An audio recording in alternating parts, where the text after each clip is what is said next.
Alright, it's turn number 25, and let's see how well our planning turned out. As we can see, I am still under attack quite a bit.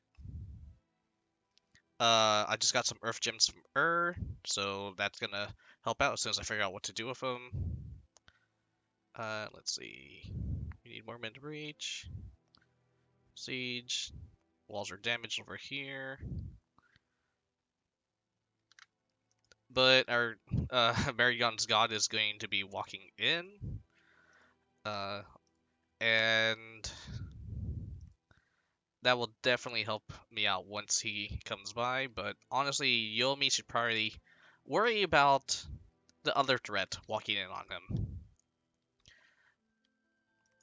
Over here, we can see Abysia has gone to my cap range. This is annoying. So Naba attacked me here, and seems that I won the battle. I took this province back. All right, let's see how much my net losses were. I guess Ctis was trying to get rid of something and failed that attack there.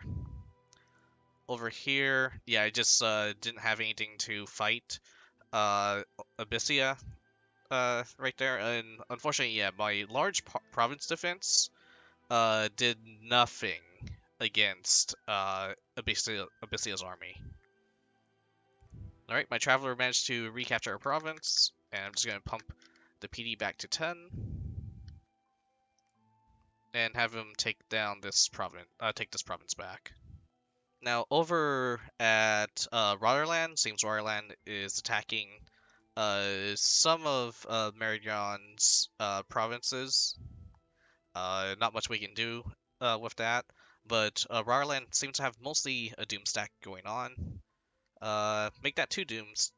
Yeah, so he has a Doom stack going on, and seems that he managed to take down the province defense, and a couple of some infantry from Man. Over here was my calculated battle against Nabah. I did overwhelm them because I was expecting 2 troops, 2 armies, but I'll go ahead and take this as a victory. This is one set of this one threat I do not have to worry about for a little while now, and we'll watch the battle in a second. And I'm just going around and kind of bunny hopping through the various other provinces, trying to just get them to refocus their efforts. So my army should be generally faster than the Abyssian army, so let's just try and kick them off my property. And with that case, I'm going to go ahead and attack this province. These 2 units are going to try and defend here, or if they are being super sneaky, they are going to try to attack my my capital itself. So I'm just going to have this guy go and move in patrol, just to... There's plenty of places the Abyssian army can go. So I just want to get him off my property first, and yeah, hopefully we'll be able to just kick him out. And look at this right here. Look at this. This night, let me see. So he does have a commander in the back, but this right here, I can snipe.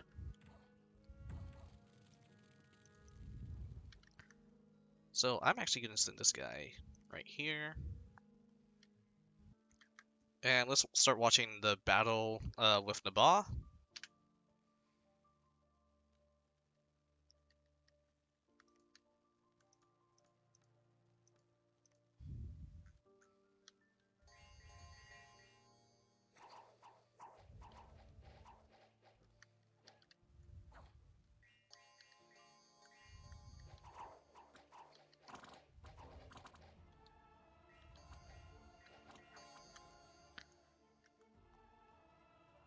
And everything might also have gone shock resistance to in order to defend against incoming thunder strikes. Someone just got hit by a thunder strike. And yeah, as you can see, my Pegasi just have issues with... actually, I think this was the ones that were meant to attack the front line. We got the Icarids charging the back line.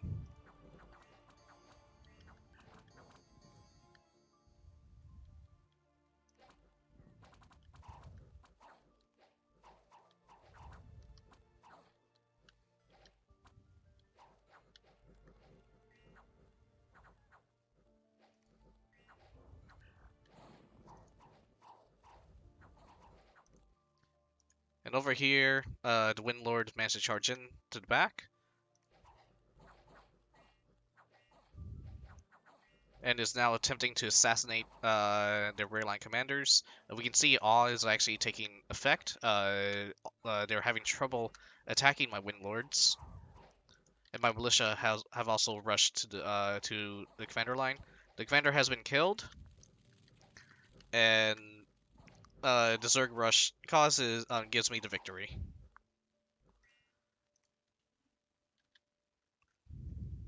We lost a fair bit of units.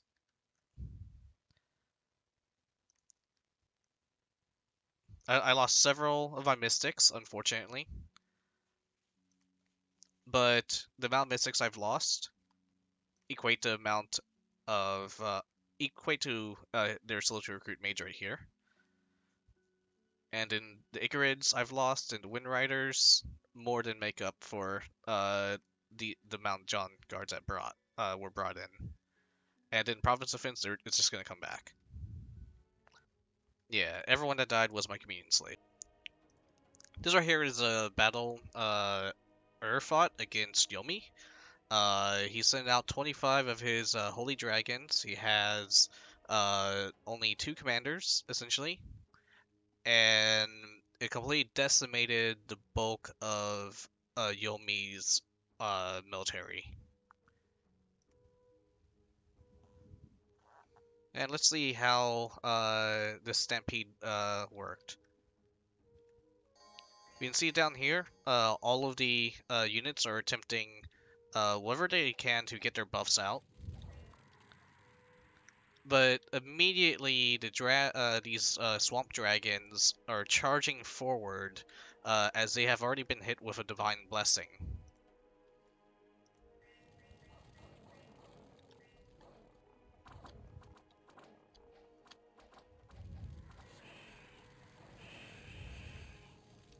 Now, these dragons, they have fear and awe on top of them as well.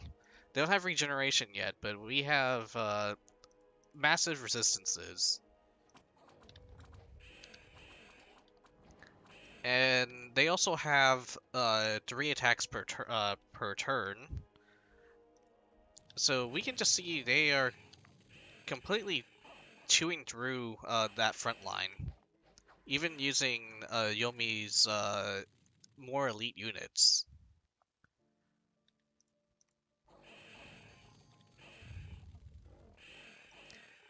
The creatures are also berserked as well, I believe. Oh no, that's just bloodlust.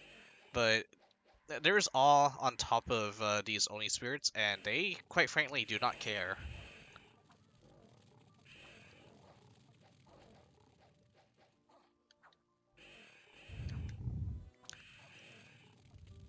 Over here, we can see the Yomi's generals had gems in order to try to cast spells to counteract the Dragon Stampede, but it simply, quite simply, did nothing.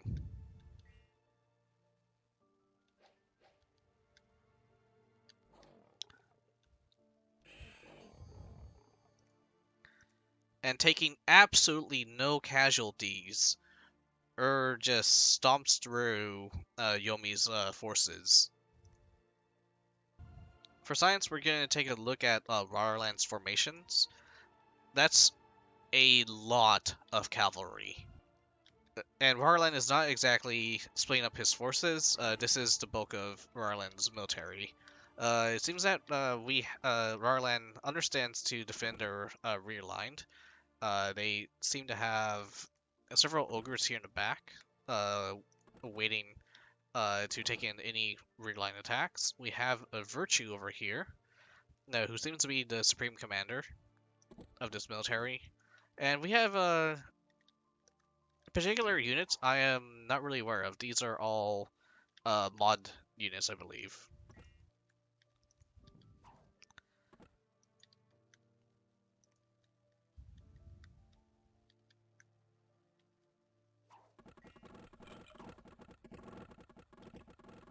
There's not really a good way to fight these off yet.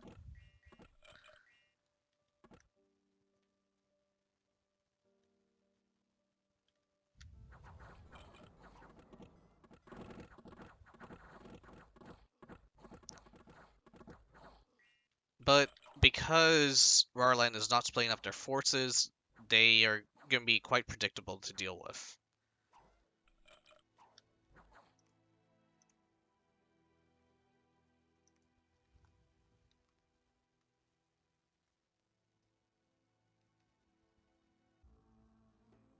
It is now turn 20, and I'm sorry, it is now turn 26, and I've only heard words that the war is still ongoing. There was an extension, and apparently the person who requested the extension stalled as well. But anyways, let's see what's going on. Over here, we can see several Masters, Falchineers, taking out one PD right down here. And yes, I'm currently doing I'm just square dancing with Ctis at the moment. We can see my prediction with Abysia was unfortunately miscalculated to an extent, but that's fine because in the end I didn't lose anything. We can see over here, Naba is sending yet another set of forces, and it seems that my relatively weak, uh, set of Icarids and Windlords, but a heavy PD didn't match against the Ba. Over here, we can see some sneaky Boogaloo chieftains retook one of my important provinces. So I'm gonna go ahead and take it back with FloridaMen. It seems that Marignon is sending a Battle Saint to aid me in battle.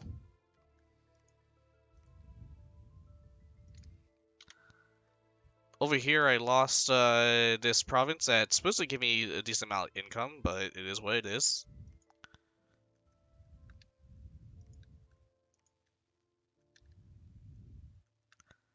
But in other news, I have been given word that Nabal is currently undergoing attacks by another nation. I believe it may be Vanheim or Marignon, but these that's only some words I heard going around in the in Discord. Over here, we can see that Yomi's capital is being besieged by Ur. And Yomi attempted to retake one of their provinces with minimal effort. Let's go ahead and see.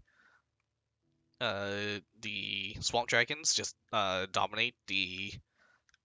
Okay, so he actually, Yomi actually sent out a fair amount of his troops. This is his province defense right here, I believe. That's not going to do much to the these dragons. They're sending out fire arrows. Little do they know, many of our, for one, these units are extremely tanky and they already have fire resistance.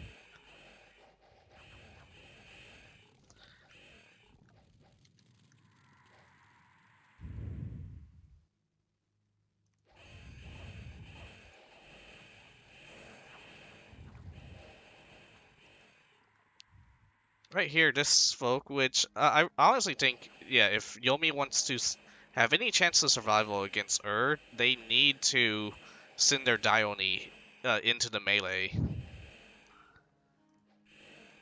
But obviously, that didn't work so well either way. But they can't win an army versus army fight, not without something substantial. They are going to have to figure out how to cut off the leadership. So over here, let's figure out what Nabah sent, and I just want to make sure the Wind Lord I lost was not one I really cared about. Yeah, I didn't really care about that Wind Lord.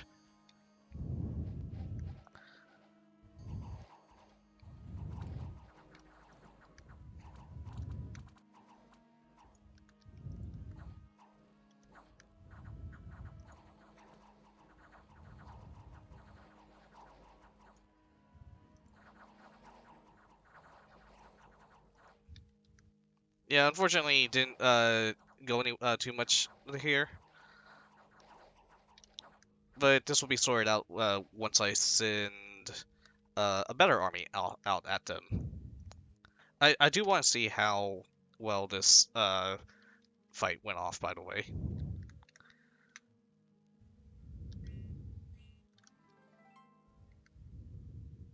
So there's a swarm.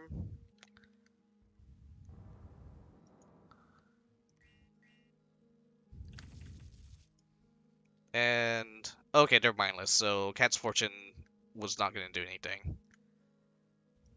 It was worth a shot. I do want to see, did a body ethereal get cast on him, however? I don't think so. Let me just see what body ethereal is supposed to look like as. Okay. Okay, so they did buff him.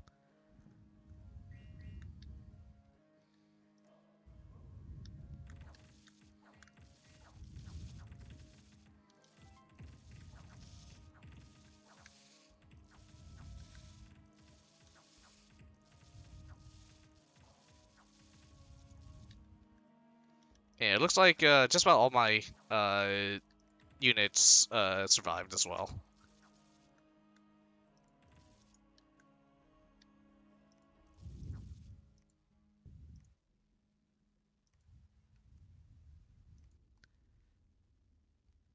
And over here, we have several Knights of the Chalice belonging to Marignon, just kind of trying to steamroll Rotterland as best as they can.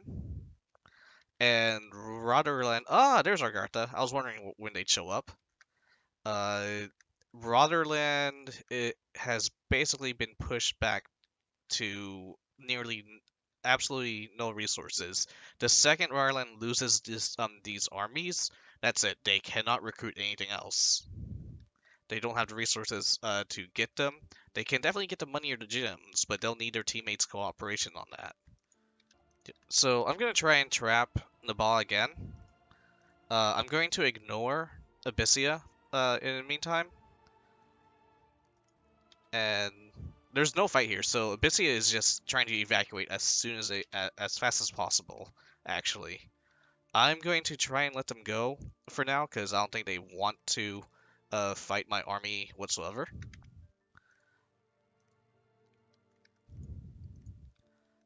Because the bigger threat, in my opinion, is Nabal.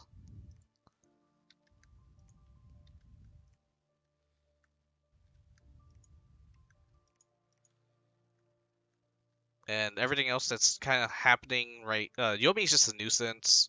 Ctis, I don't think they want to fully attack me yet. They very well could if they wanted to, but I don't think it would be wise for them to. I think they would much rather try and save their teammate. But we'll find out. We will find out.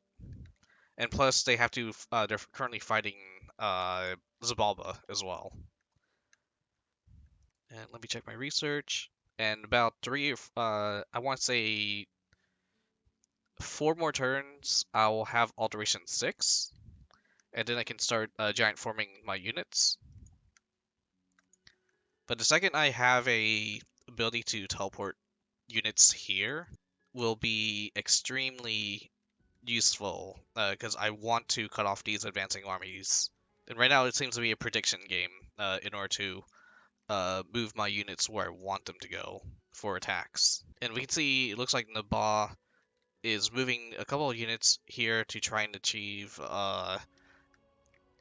some in order to help fight off Marignon by the looks of it. And Old Vanheim is currently scouting this drone, so let's see what's inside it. And this is a pretty easy to capture drone. This I do want to see. Nick has requested help in summoning his Wraith Princesses, so I want to check out what their capabilities are. So it seems like they have a plethora of Wraith Knights, and they're immortal. Look at that. They are immortal units. They are sacred. They have a large bless. Death Curse. Anyone killing this will be... Okay, that's... Okay, so these are going to be really terrifying and really annoying to fight. And looks like he has completely dug out his Wraith Princess as well. So these are going to be terrifying in battle.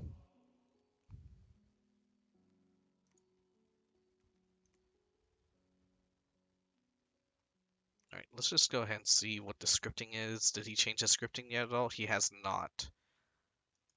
So, once again, with some effort, it's very easy to route this army. The issue is I just need to catch up to them. And I was hoping, in terms of move speed, my army was going to be able to come off, but that didn't happen.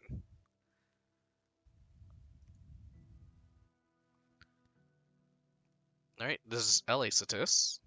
Oh no, are we fighting both? Okay, so it's getting difficult for me to differentiate LA and EA Ctis, or MA Ctis. But let's check out these battles. So man has his watchmen or wardens, and looks like with crossbows he just completely melts down this province defense belonging to Rotterland.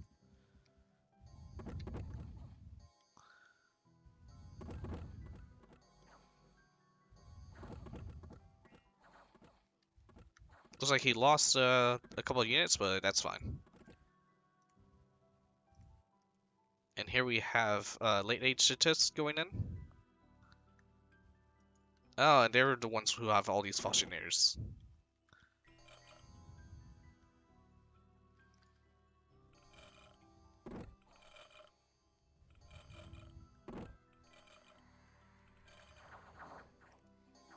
And take a look at this. I believe, yeah, our Sacreds are just, with the awe on it, they are just decimating, the, these city guards, or Fauchinaires.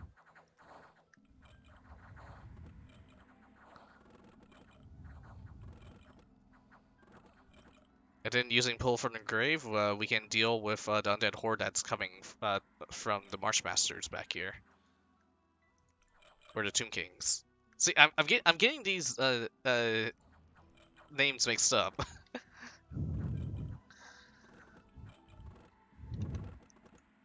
Seems that what's gonna happen is the mages back here are gonna run out of stamina at some point and morale. Meanwhile, these sacred wardens they can keep going all day. Our commander back here is a little exhausted, but that's fine. This battle's gonna go on for a little while.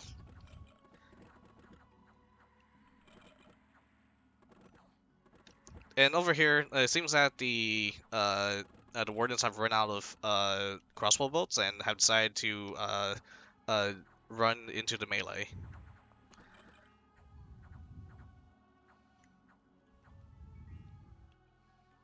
And that is enough to terrify the Ctisian the backline, and they run for their lives with their tails in between their legs.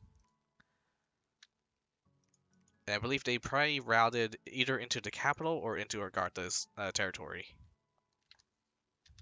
Now, at first I said I was not going to be using a lot Icarids.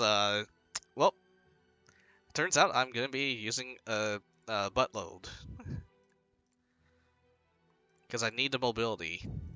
Alright, let's go ahead and end the turn here, and I'll see you guys for turn 27.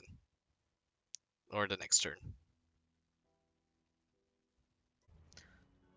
Hello everyone, welcome to turn number 27, I believe. Right now, we've actually gone through a lot, and when I mean a lot, I mean a lot of negotiating. I've basically had to redo this turn about 3 or 4 times, and I had to change the recording a couple times, and honestly, I did actually get a little salty. Uh, for the most part, what seems to be happening is Yomi, Naba, Abysia, and Albion are more concerned about Team LA Marignon and their massive expanse because they are currently under attack in the flanks by that team. And what also ended up happening is it seems that late age Marignon has inadvertently attacked Ur a few times. Uh, and there's some things on the side with diplomacy going on, and let's just say any form of non-aggression pact we had has been cut off, and we are basically uh, having more open hostilities with late age Marignon's team. Our old alliance members of Raga have gone word on uh, what's been happening, and Raga's LA Ur's team and so on have decided to aid Yomi's team on the attack. I believe there's some other attacks that may be going on as well, but there's just a lot of back and forth that's been happening. But for the most part, uh, we have decided to call a ceasefire. My nation taking the brunt of the battle against Yomi, Abysia, Albion, and Naba.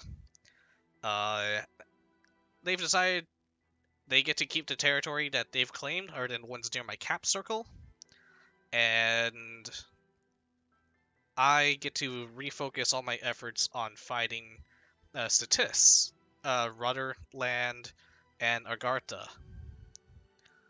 But for the most part, let's go ahead and see how these battles are taking place.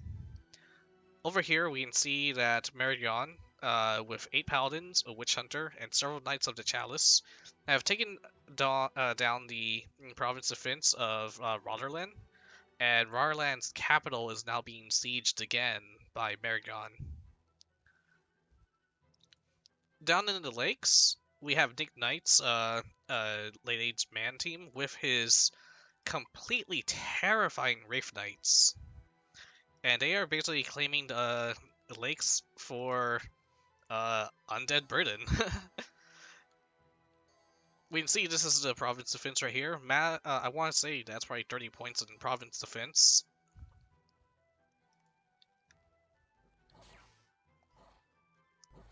And we can just see not even a scratch on these undead knights. I think one took maybe a single pip of damage. No, it doesn't actually look like it. And these immortal knights are just going to terrorize the world in favor of our god.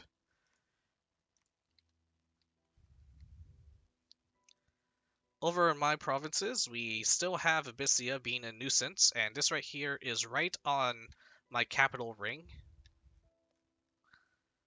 And we have here my squadron of Icarids, and their job is to snipe out the Abyssian commander. But, being useless pieces of crap, they decided it'd be a better idea to go straight into the fire where they're weakest, and immediately they get decapitated.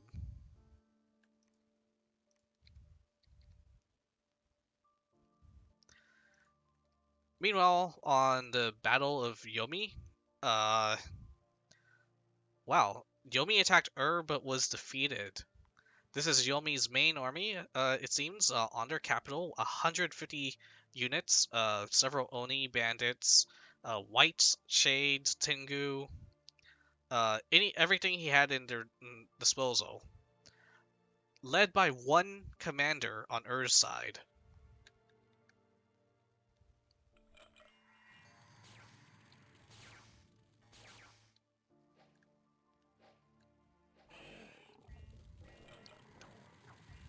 And we can see the terrifying swamp dragons just absolutely tanking everything. It seems that back here, the bandits have been ordered to attack the rear line, and they're attempting to get pot shots onto that commander. Same with right over here. It looks like the Dione was given a blessing of flight, and was attempted to take out the rear line commander.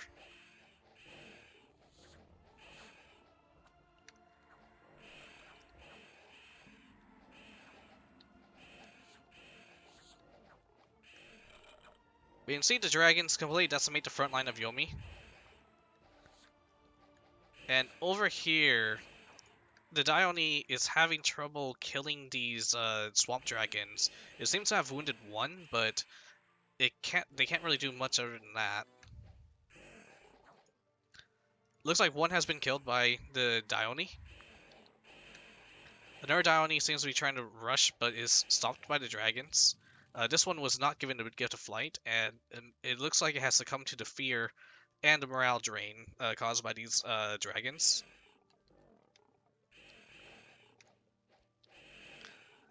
And with that, that's the route.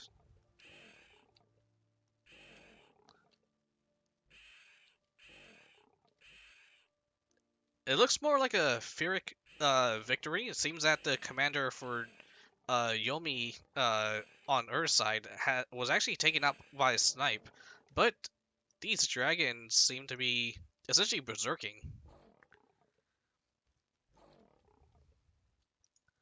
And the commanders in the back are mages, and seems that they have basically run out of stamina and they are not capable of running. I'm actually curious what this item is.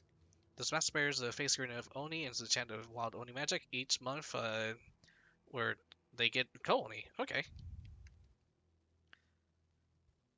I would not bring this out to a battle, however. I believe this is their pre-tender god, culturally insensitive jokes.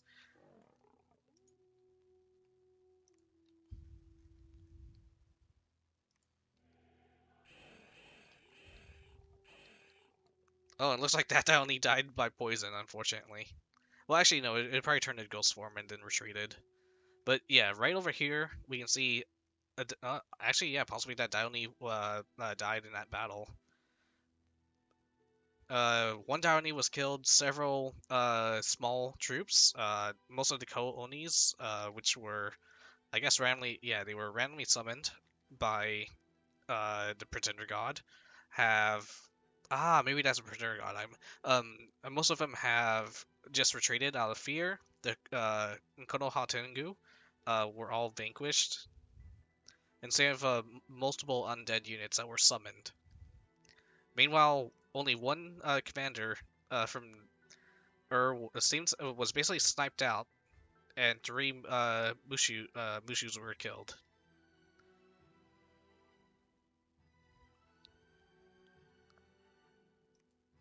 Over here, we have MZ2's Battle Saint going in to just take out the Yomi units, the Yomi province defense that took over my swamp. And I'm actually curious what this is. So it's a sacred. It has fear and awe. Pierre the Battle Saint.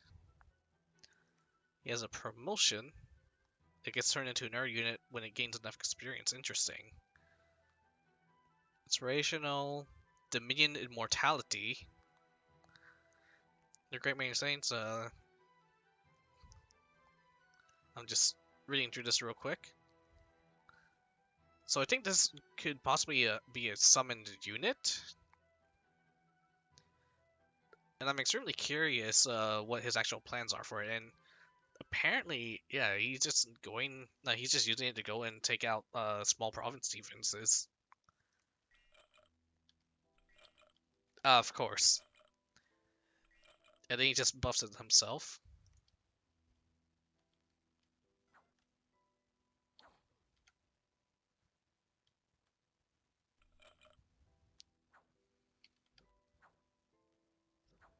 They just do 106 damage.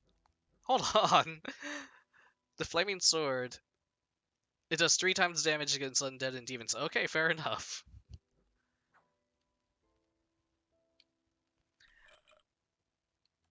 And this is why he was sending this against Yomi.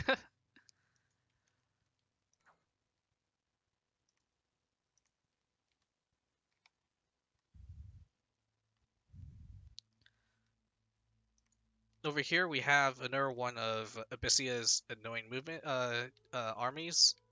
Seems to have just taken out a cave I captured. And if he just reclaims that territory for himself, that's fine.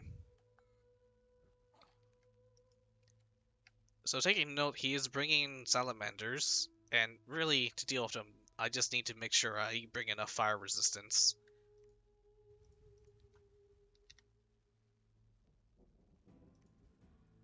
Over here, 0 PD, so nothing going on here. However, I do have to leave it to 0 PD for Abysia to move in, and you can see my, this is my army movement. For most part, it's just relocating everything onto the Ctis front, trying to regain some provinces that were rightfully mine. For example, 154 was negotiated for me to take back, and 130, because it's right in my capital ring, I'm allowed to reclaim it, and I'll be sending my god over to grab that. Over here, we can see my raiding units have basically recaptured one of my own provinces.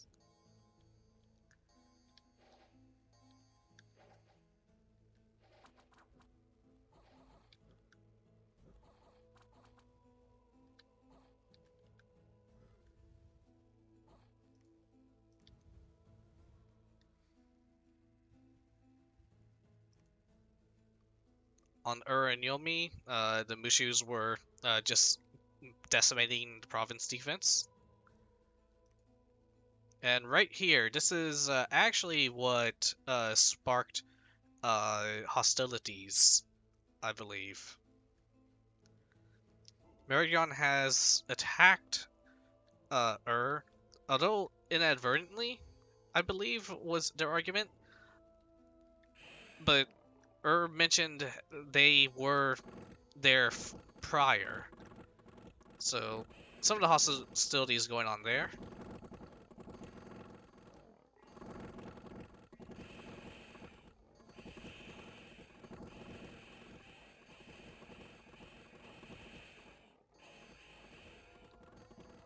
And unfortunately, Ur's army was defeated this time around. Seems that this final Swamp Dragon decided to get a final hit in before running away.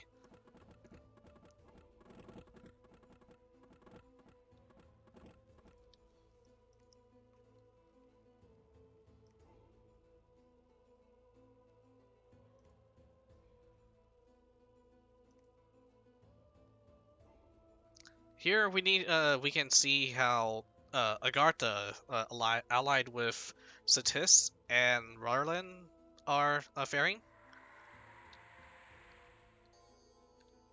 They have a troglodyte flank, which is essentially their cavalry.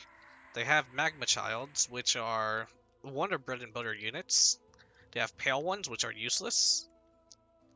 Lots of cave grubs, which are basically just damage sponges.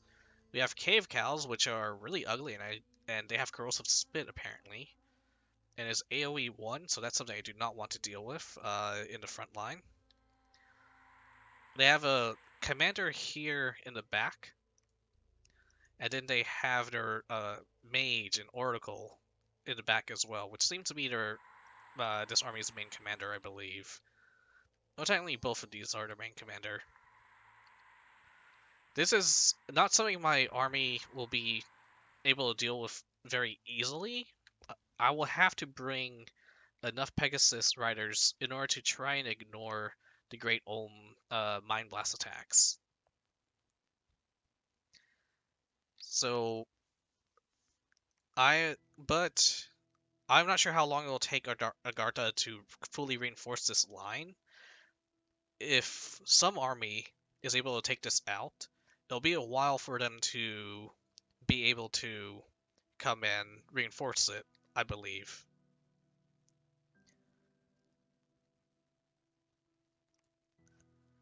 And over here, we just have everything else just attacking province defense, more or less.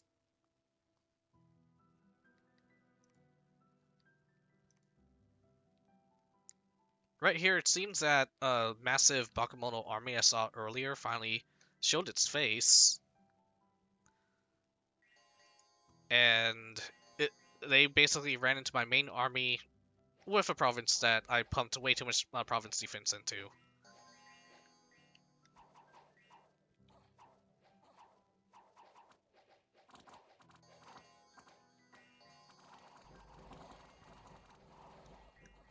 And the end result is just a massacre.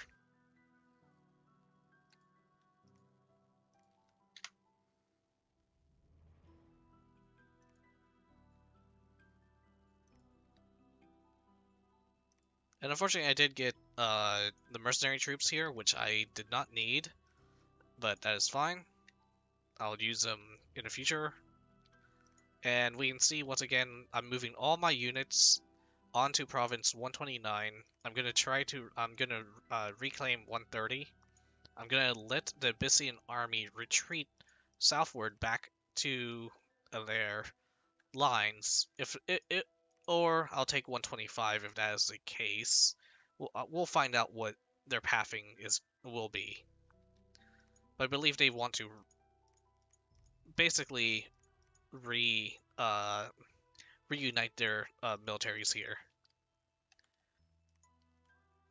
And this was a massive genie army that we saw at 154 earlier. I believe they are now pulling back as well. Or that's what I would like to think.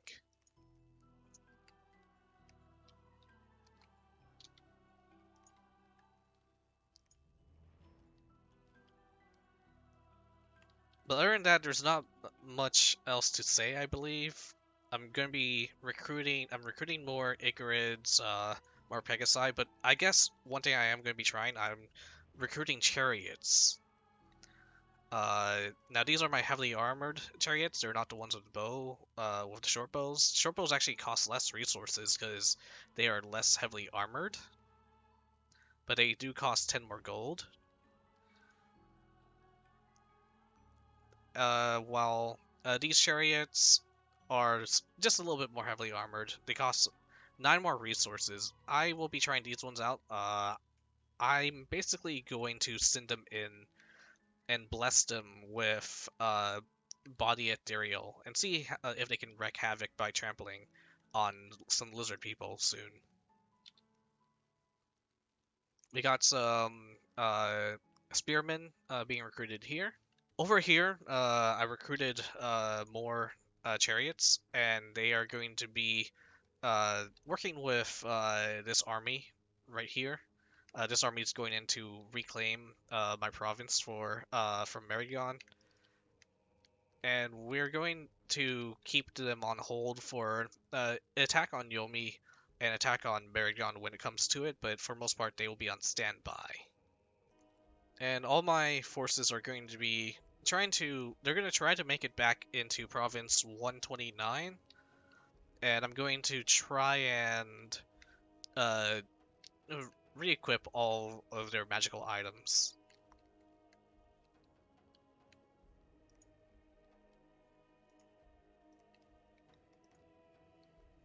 So I actually got this scout right here. I named him I Move Gems and Items to Scout. And you know what, let's go ahead and get started. I'm just gonna give him 10 gems. Let's give him 10 fire, 10 water, and 10 nature gems for now.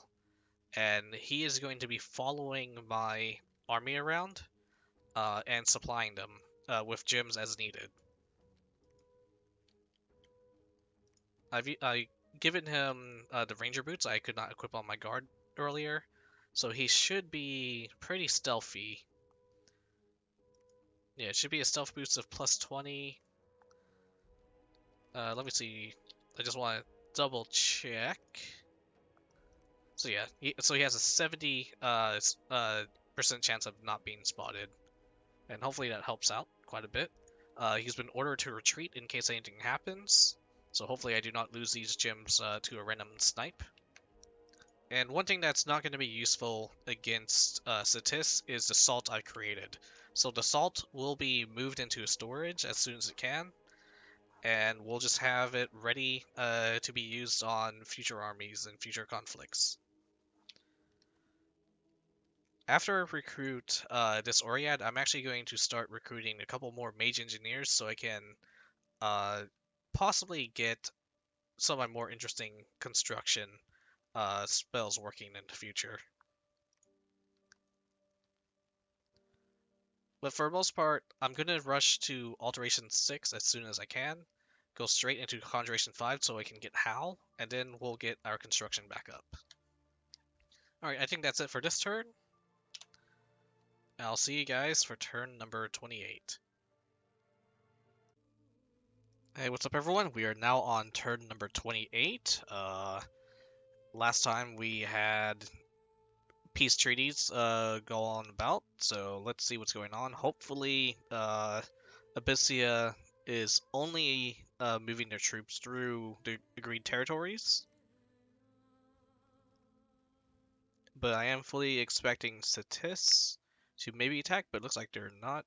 And here we go, we can see the provinces I promised them have already been captured, and they are not moving their troops anywhere else. Let's go ahead and get this PD back up to 20.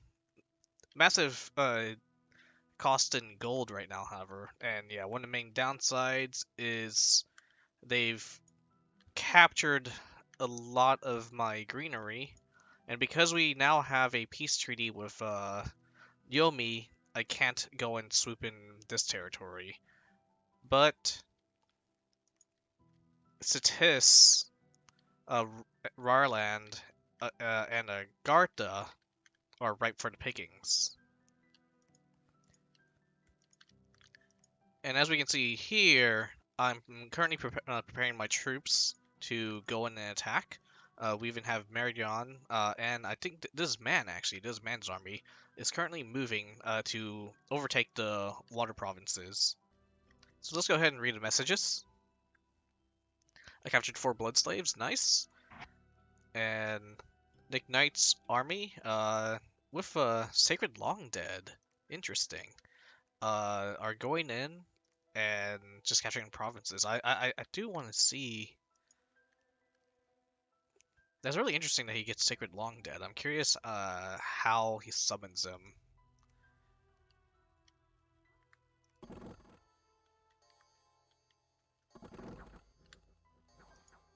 And I see, because they're not really tanky, but they do have that glamour.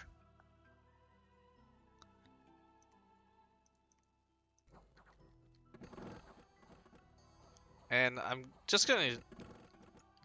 And they have magical weapons, so they are quite... Yeah, these are quite powerful units to have around. But not so much... I guess, and they are quite tanky as well.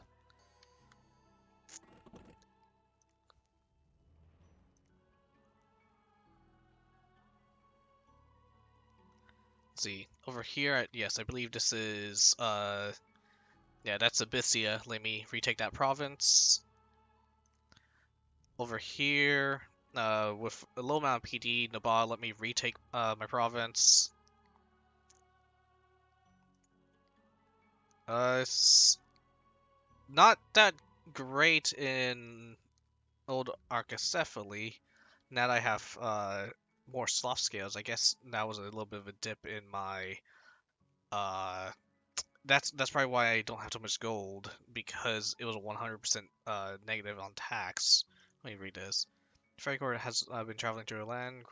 Growth and luck have increased, but yeah, so yikes. So I lost a massive amount of gold this turn due to this event, and I'm not going to.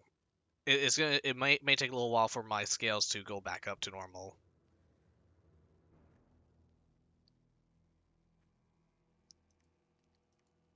And over here, looks like another bad luck event. War has broken out among the lords of the land. Great turmoil, and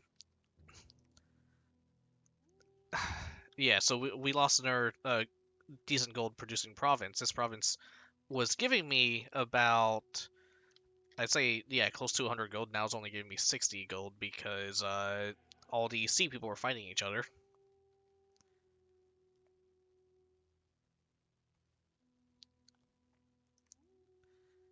So over here, per the agreement, Abysia was allowed to get free XP off of my Wind Rider and my one province defense. Here we can see Marignon, late age Marignon, just attacking Yomi, and Yomi is currently trying to get as many resources as they can to try and come back from death, essentially, with this newfound alliance. We once again, the plan is we're not going to attack them, but we're going to coordinate on attacking our uh, enemy, the same enemy. We want everyone, no one on our alliance likes Marignon, New Marignon, and the Vanheim team. And unfortunately, I don't remember who else is on their team, but they're not as relevant as this massive sea conquering Spanish Inquisition and Viking elves.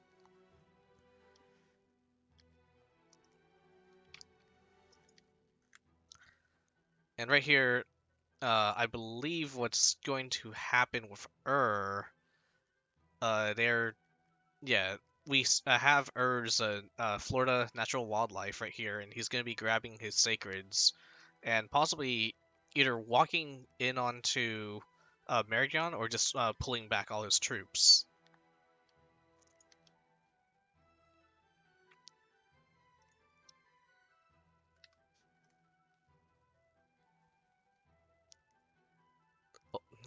Let's see.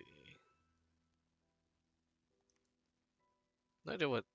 I'm guessing this was an attempt to assassinate the. I'm curious what happened here.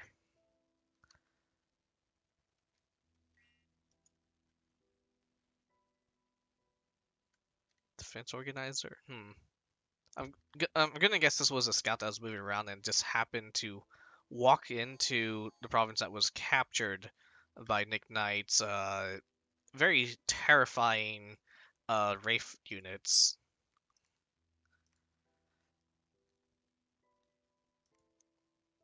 On top of Marignon, we see this army of Agartha, which I actually didn't think I'd be able to handle, but this massive army of knights, taking a decent amount of casualties, but overall manages to decimate Agartha's army. So Rotterland is not going to be able to really recover anytime soon, thanks to this.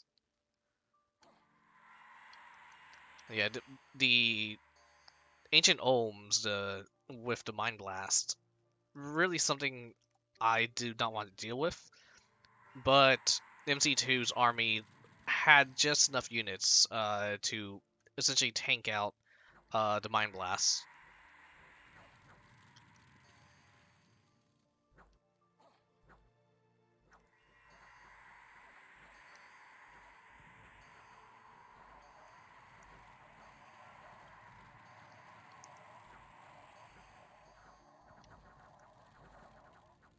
It looks like they ran out of mine blasting. Yeah, they only have 10 shots each. And with that, they're defenseless. And the mounted cavalry of our Spanish Inquisition just eradicates the heretics.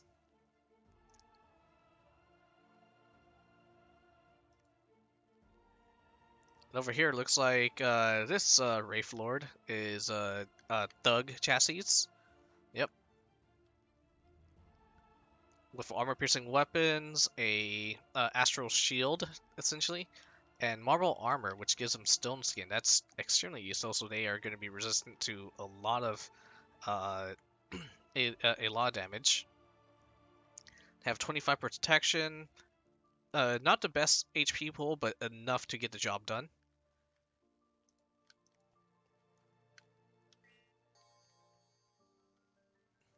Ghost of Big D, man. And I think right here, I think right here, this is a reference on Nick Knight's previous game. He is now playing another game called Big DE, which is called meant for the biggest Dominions enhanced game, and yeah, he played as I believe middle-aged man during that time. So I want to say this is a reference of that.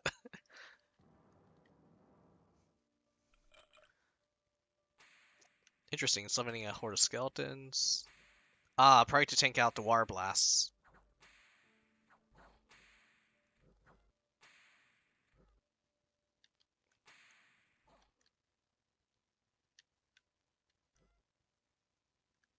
And yeah, with that, he just completely scares away old fishermen.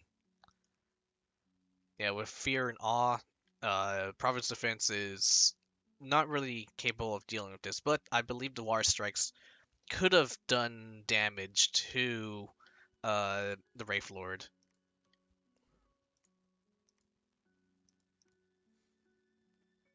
Alright, back to my situation. I'm not fully ready to attack Ctis, I want to say. Then again, what's stopping me? I could move all of my Pegasus units here, but I want to have a full-on, essentially, war strike on them. Let's see, we have several Falconeers and Barbarians, and they are basically standing there menacingly to try and deter me from wanting to attack. And over yonder, I have just several extra troops slowly coming in. Let's go ahead and check our research. In one more turn, I'll be able to get giant shape, so I want this mage right here to stay, and she will be my first transformed unit. And I'm going to see if I can get some nature gems from one of my allies. And because all these units are here, I can now also just move around my commanding formations. I probably don't need these stingers everywhere. Like I don't need them on the small commanders. I don't need the Scepter Authority here. All the salt is not going to be viable, but I will keep them in storage in order to deal with Nabad later. I need to have a front line to tank off everything while my flyers do all the work. I'm thinking of doing a quick strike here, and possibly a quick siege here as well, but I'm not too sure. Like maybe just sending 2 of my units in. The thing about Ctis is they haven't actually directly attacked me. They've only retaken provinces belonging to them, and and I want to say because I had the war with Nabaa, Abysia, and Yomi. This Ctis I was fighting felt it was more important to reinforce his lines or reinforce his ally, because I was preoccupied with a 3v1. Over here, FloridaMen is gonna go and essentially help spread the Dominion. You know what? Let's just send all 3 of these raiders here for now. And if I do get sieged, I will have them here, and I could break the siege from out here. Plus, I have FloridaMen, who's going to be moving in, so this will be a terrifying place for Ctis to deal with, and I'll be able to, if whatever they do, if they happen to actually attack Province 129, this province, I will have the Province Defense to be able to scout out what their loadout is, essentially.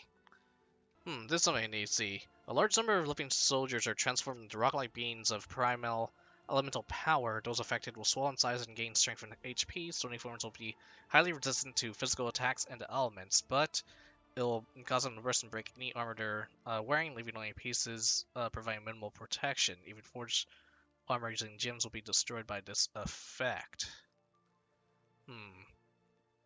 It's a massive AoE effect. I do want to give it a shot at some point, but the destroying magically forged armor will be detrimental if I, say, use it on the wrong person. Grants all the resistances for 5, 50% plus 1 size, plus 30% HP, 3 strength, a good natural protection, or plus 2 14 and higher. Very interesting. They don't have the poison protection, though. I'm gonna need some poison protection. Alright, and with that, I'll see you guys for turn number 29. Hello everyone, we are now on turn number 29. And this was actually a pretty long turn to figure out. I actually spent about an hour just putting in the commands for my army by itself. I actually had a recording before this one, but it was like an hour and 30 minutes long, and I really didn't feel like editing that, so or editing it as much as how this one's gonna work. But yeah, I'm just gonna go through and kind of speed things along a little bit this time around. So right here, I got donations in nature gems from my allies Ur and Marignon. At the same time, I sent them gems of my own. I sent Ur some water gems. I sent Marignon fire gems. Um, I got Marignon gave me the Black Marshes back, so I am getting that gem income. My alteration has now reached 6, which means I can now cast Giant Shape. I can cast other nifty spells that'll keep my armies alive. And I can cast a couple spells that'll melt enemy armies to an extent as well. Right here, battles weren't anything too special. We just have Nick Knight's units of man. They're just going in and just wiping everything out. Same with, okay, and right here it looks like Marignon actually tried to attack a throne here with some battle saints, and unfortunately, looks like his battle saints died, but they're immortals. You know, I think he might actually be leveling them up since they get promoted. But we can go ahead and see the results of that. So he has these really powerful units, and they're unequipped. They're immortal. So yes, I believe he is just using them to try and grind some EXP.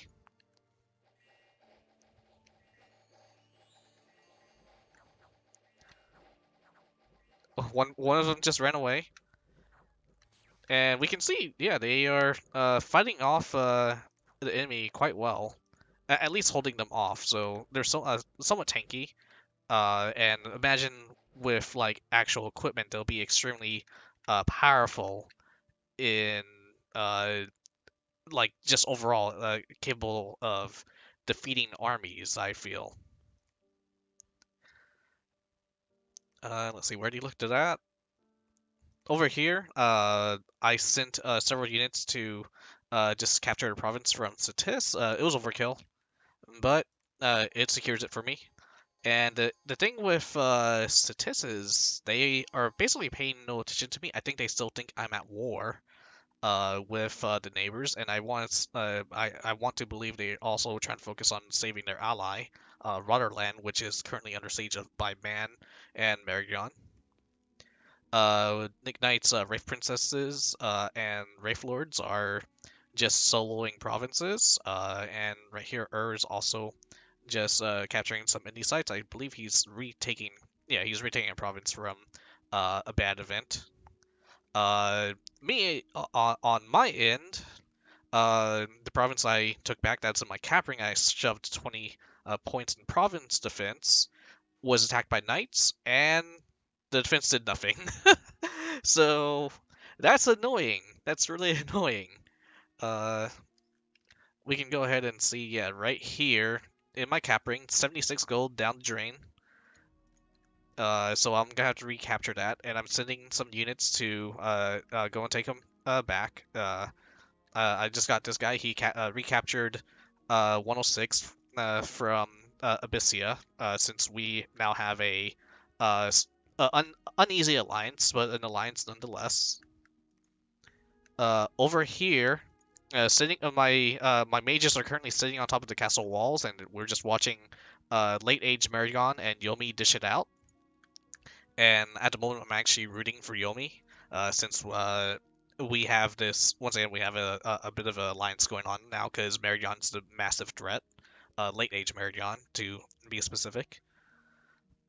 And I found out, so I was gonna giant shape this unit right here, but I found out that I actually need. Let me check it.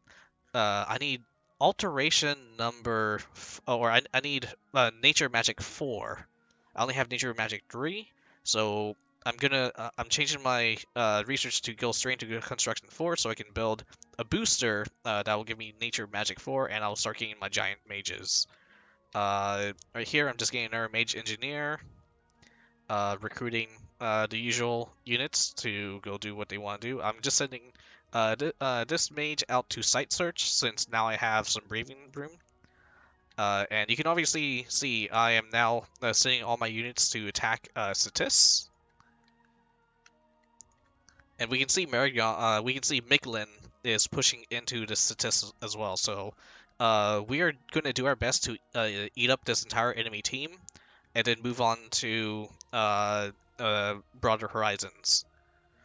Now, the main goal of this game is to capture as many drones as possible and ascend to God, ascend as the one true God.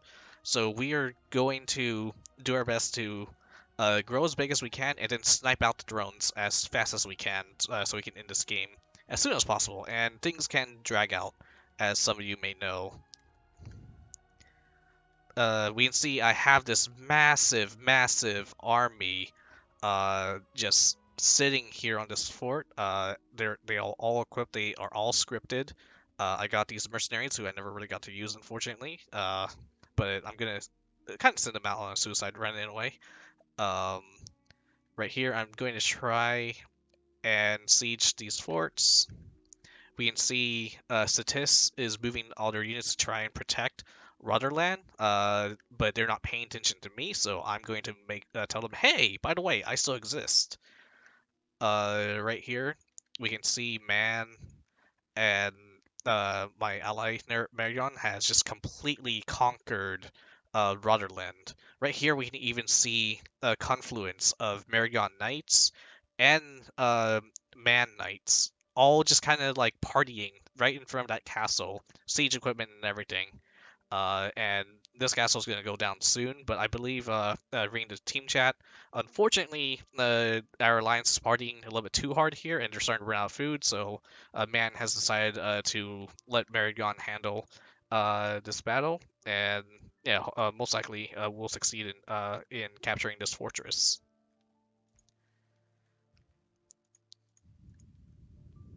And let's see. Over here, we can just see the masses of armies on the border. Right here is basically a Cold War is currently happening, and it could escalate into full-blown war really soon. Having a couple of Jaguar warriors does concern me, but I believe they're going to be more focused on other forces, and I don't think this is enough to actually deal with Ur. But Ur is massive. And unfortunately, unfortunately, my nation is a lot smaller, especially since I had to defend against all the raiding from from the neighbors, but hopefully I'll get my size back up and running once I send everyone to capture Ctis. And I don't really see anything else too interesting here. I believe this is Raga, which is part of this massive alliance against late age Marignon's team. I believe they're also going to be fighting Lanka and Vanheim. Ur is also on our, or not Ur, Ulm is on our side as well for the meantime. And yeah, there's basically there's basically a lot of coordination going just to remove this immediate threat, and then we're gonna be back in at doing Fizzy Cups right after, because I'm still pretty salted at the Naba Abysia alliance, but since they agreed to stop attacking, I'll go ahead and take it. It's a lot of pressure off of me now, and when I mean a lot, I mean a lot. As you can see, now all my forces can concentrate on this main enemy, on one enemy, and right here, I'm gonna. So what my goal is, I'm sending my mercenary units right here to try and just go ahead and take out the province defense. Give the Ctisian team a little bit of a scare, in all honesty. Right here, I'm gonna siege. I'm gonna send a Pegasus unit to try and just siege this fortress and disrupt their gold income. And notice they have a lot. They have a lot of farmlands here, so this land's gonna be really nice to capture. And right over here, I'm attacking provinces that's the capital of Ctis owns. So because these two provinces are under cap ring, as soon as I take those on, it's just go. If I successfully take them, that's a massive amount of resources drained from the capital. And obviously the Pegasus in the room right here is this massive gathering, and how I'm moving them all over here. The main thing is you can check out my formation. So I have several spearmen up front. I have Pegasus up front as well. They're scripted to wait and then attack closest. I got these Icarids who are going to act as a distraction to try and get to the rear as soon as possible. And then I have my regular Pegasus units scripted to attack the rear. And I also have trampling units as well. If you notice, I have several mages in this formation. Each of them are scripted to make sure my units are buffed as well as possible.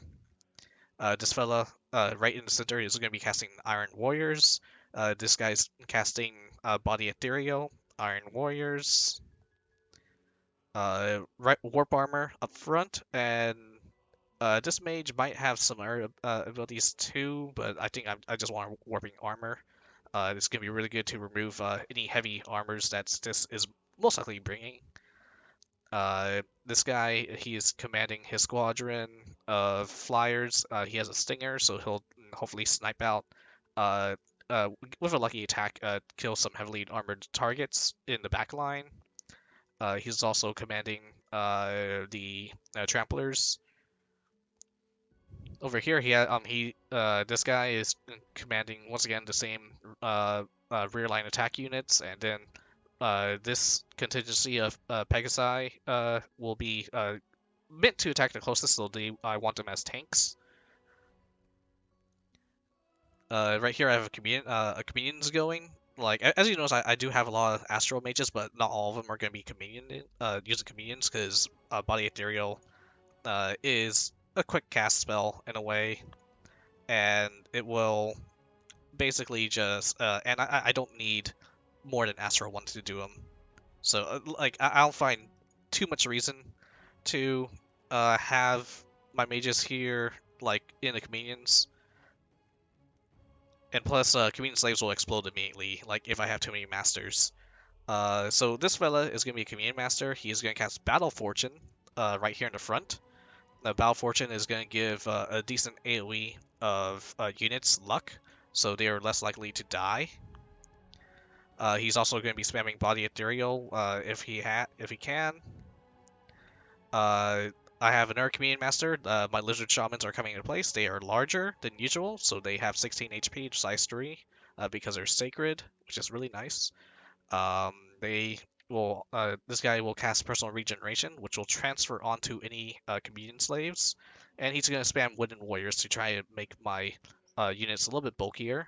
And it does give fire vulnerability, but I'm not fighting Abysia anymore, so I'm less likely to worry about that.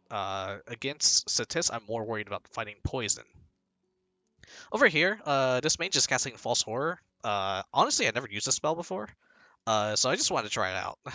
Um, and if I really wanted to, I could also always script her to cast Warp Armor or Wooden Warriors, but let's try False Horror and see how things play out that way.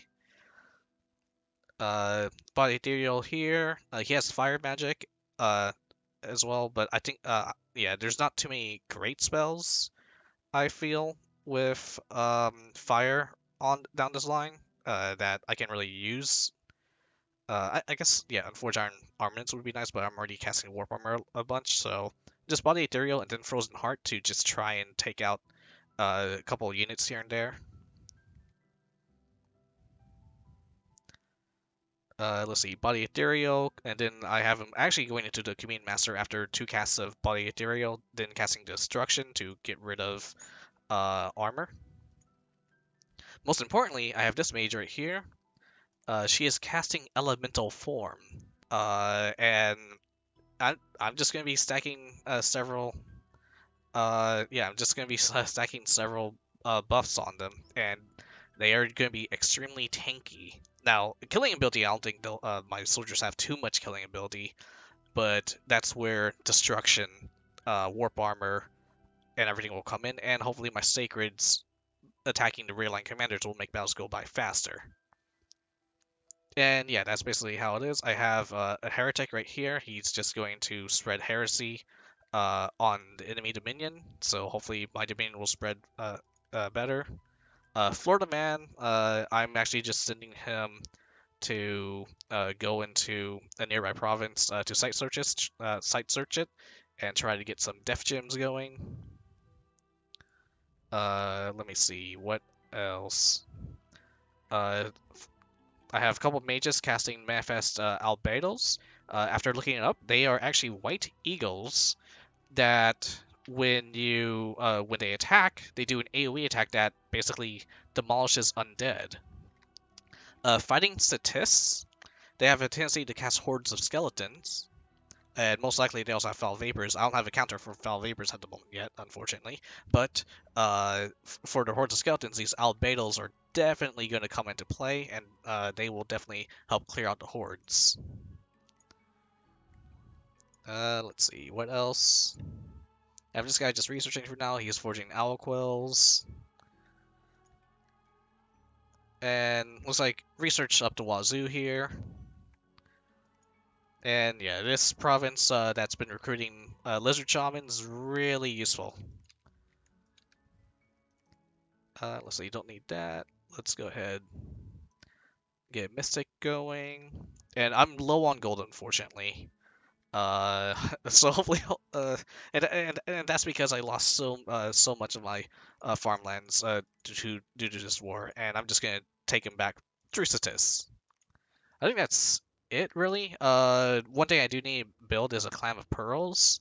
I only have one mage that can do it. Unfortunately, I'm sending her to the front at the moment because I need her. I feel like I need her for this upcoming fight. And I really don't know what Ctis is, if they even have like more than one commander in the back. Hopefully they do. I mean, me as hey, I want to win. I hope they only have like one commander in there, and like they weren't even using their bless. So I'm just hoping I just go in there and just deal with this massive, just clear out this massive doom stack with well-placed scripting and units. Otherwise, and if I lose, then I guess I lost, and I'll get saved by my teammates.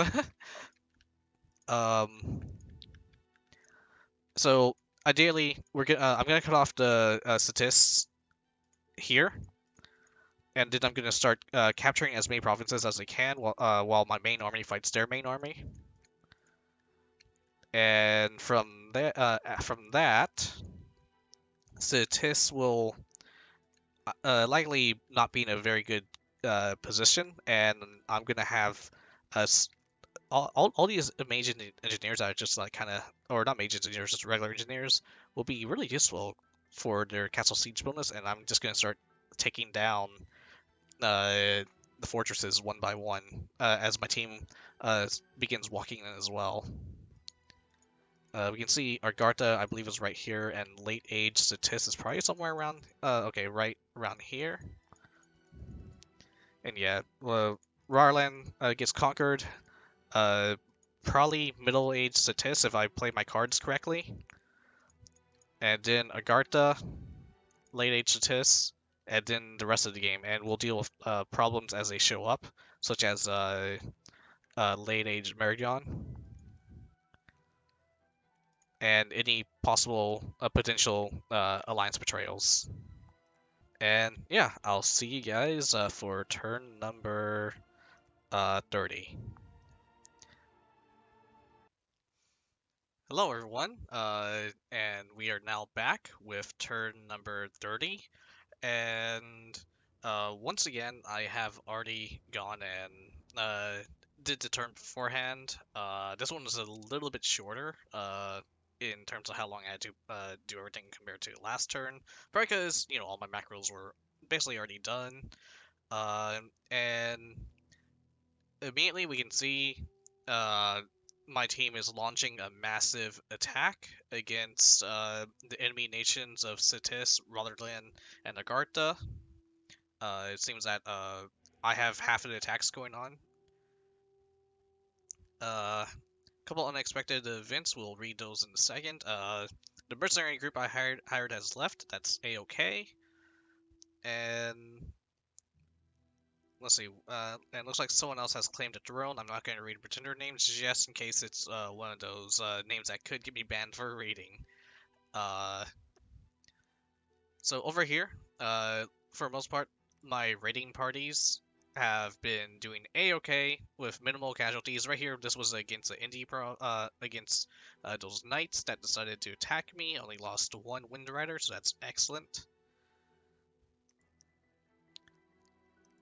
Against the Tis, barely any resistance. I lost one Wind Rider here against a horde of barbarians.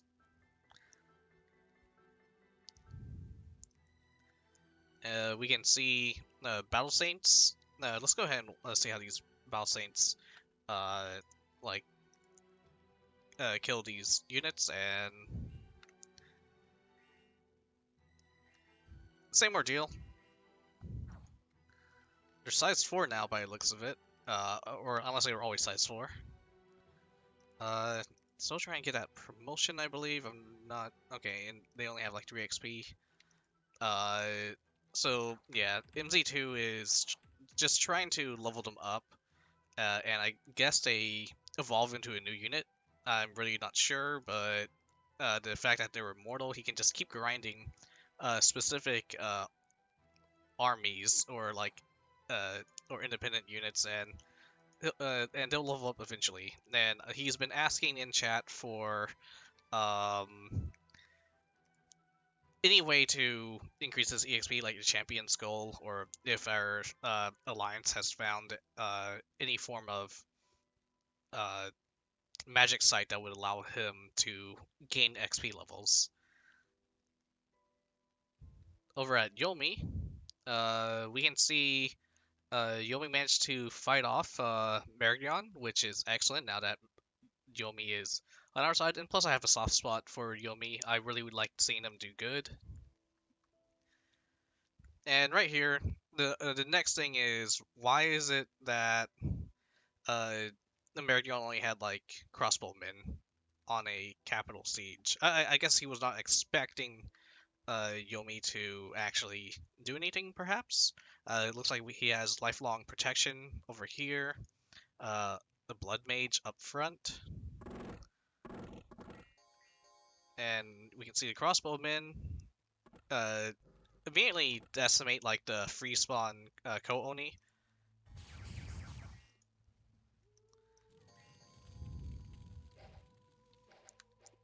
like something in the back got sniped. I guess, yeah, the Tengu were just waiting in the back, and the imps flew ahead, so the Tengu just went and kind of hit them with their lightning bolts. Downside is they only have one lightning bolt to toss per battle, so I guess that was a waste on that end. Let's see. Yeah, several mages, but nothing too spectacular. Is this a hero? This is a hero unit by the looks of it, and this is how Yomi is supposed to break into blood. So not really something I would send into battle lightly, but if Yomi is desperate, so be it.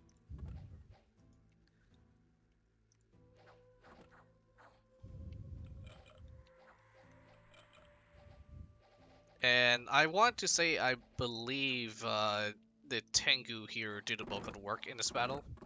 Oh, and they get sniped immediately by the crossbows. But we can see the Tengu are already back here, and they're trying to deal with the commander.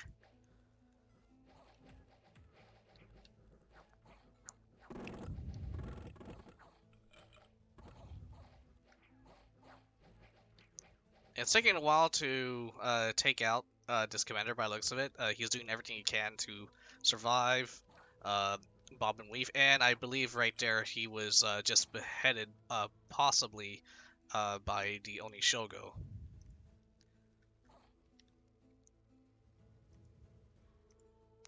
So, a couple of losses on Yomi's end.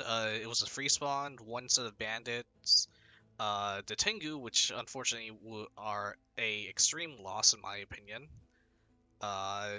But for the most part, only the free spawn end up dying, which is excellent. And meanwhile, looks like I'm gonna round up to about. Hold on, he brought 89, so 89.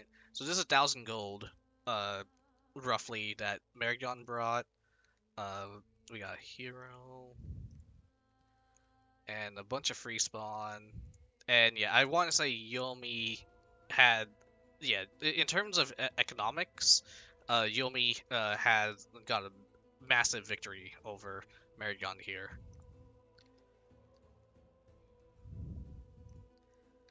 Let's see.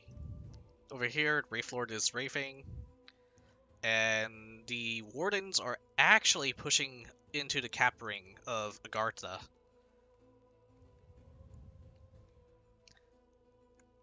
And if Agartha does not do anything soon, they're gonna have these holy knights standing right in front of their castle doors. And the thing is, these knights, they have spirit sight, so they'll be able to see in the caves with with no issues whatsoever. And because they have crossbows and everything, heavy armor, they are, yeah, they are going to put, in my opinion, just decimate Agartha unless they do something about it really soon. And even then, Nick Knight is pushing in with his Wraithlords that are immortal.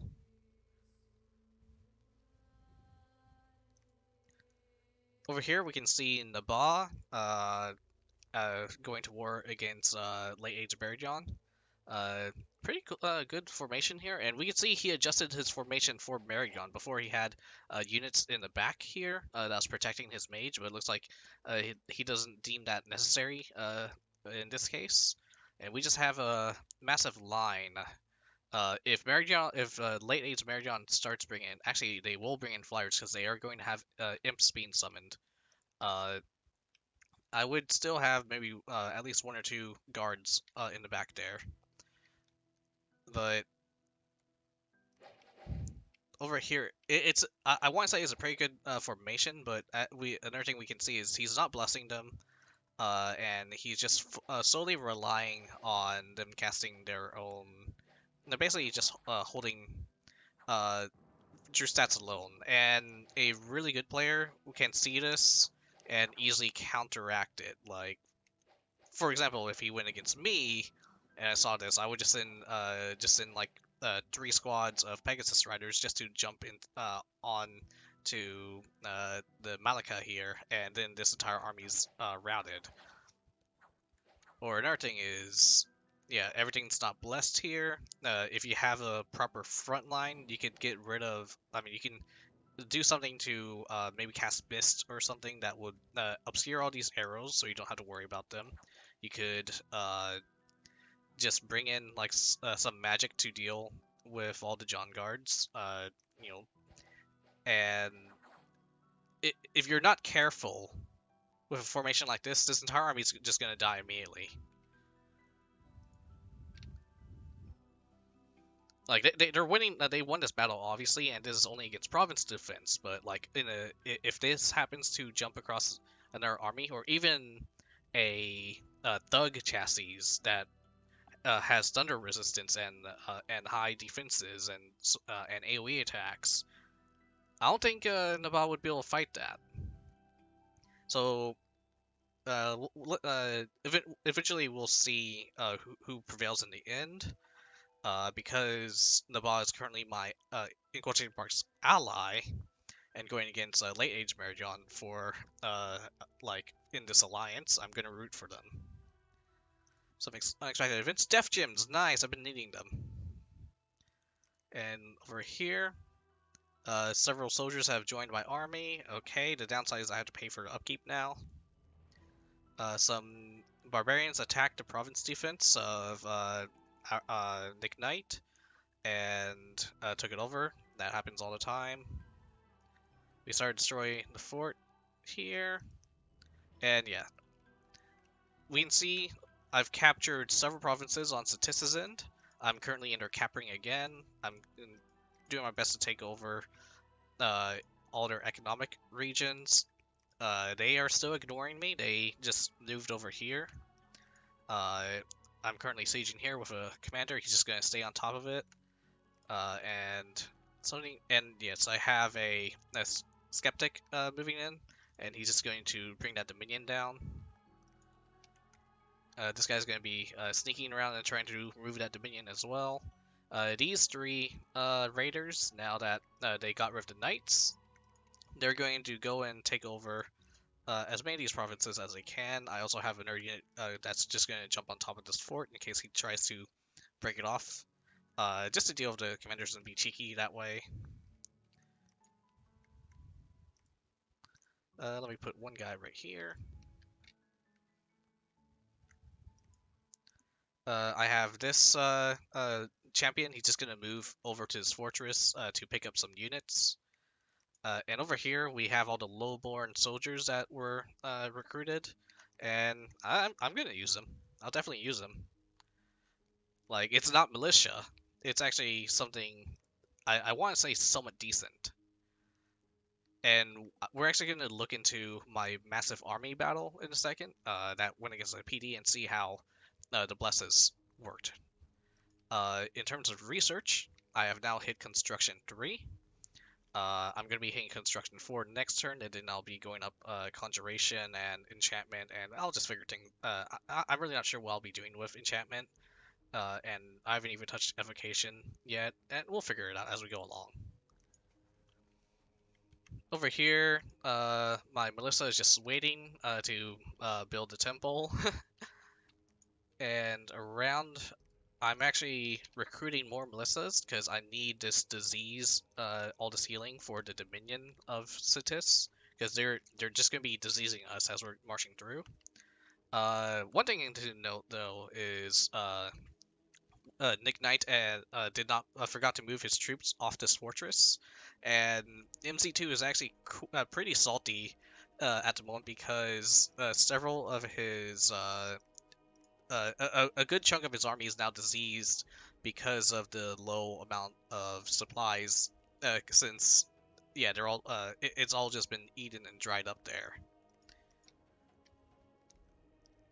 And let's go ahead and see if anything else is happening. It looks like this is the province Man lost.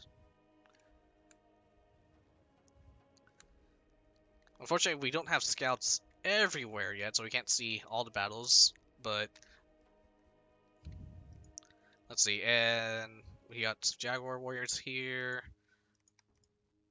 I think our next target after Ctis is going to be Mikolin's Zabalba team.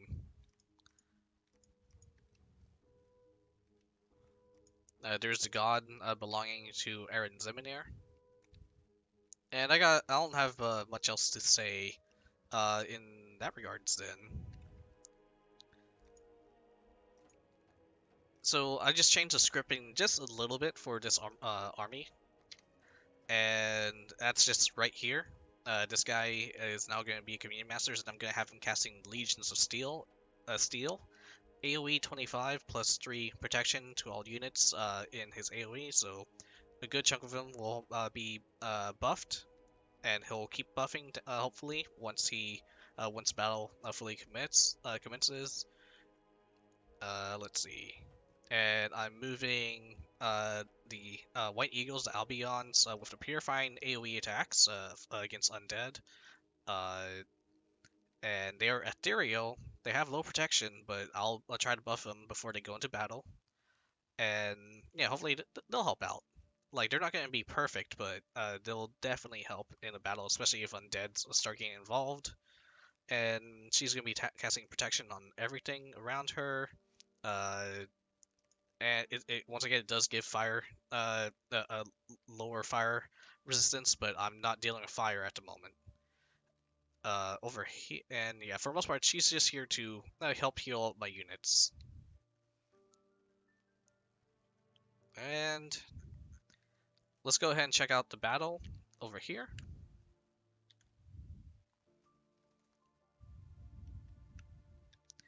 So this is always important to check your formations, check your buffs and blesses, and just make sure like everything's targeting the way you want it to, and then kind of adjust everything from there.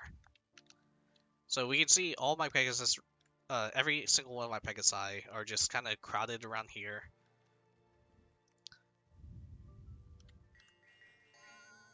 And right here, so this is False Horror.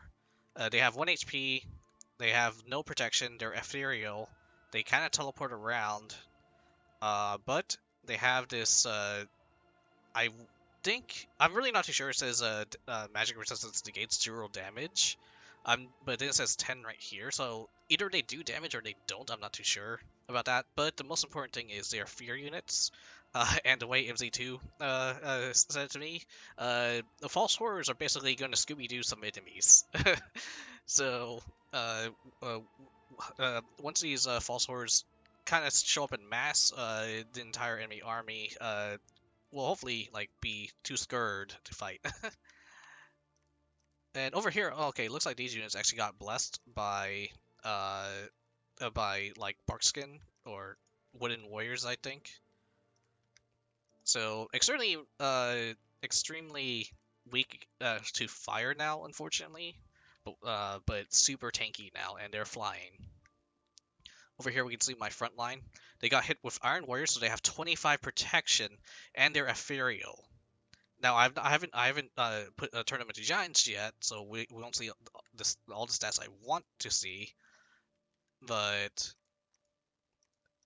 this will be extremely useful in keeping my front line alive. Like right here, another 25 defense, 25 protection unit, and hopefully they don't rain lightning on me because I'll be devastating as well. And over here we'd see the blesses are going off.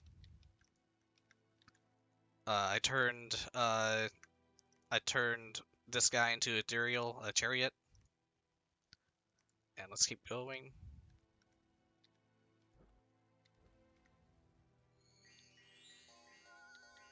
And yeah, we can see buffs are just going down the line. The false horror noise is just so long. And yeah, a vast majority of them have about 25 armor. Not all of them, unfortunately, but a really good chunk of them. Curious if I should have an Iron Warriors caster now that one's going to be changed out for Legion of Steel, but eh.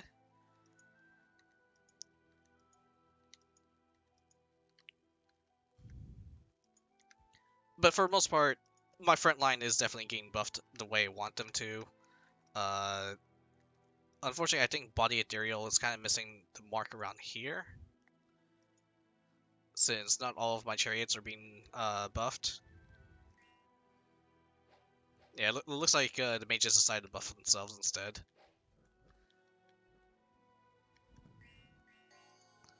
And we can see another Wooden Warriors hit my Icarids.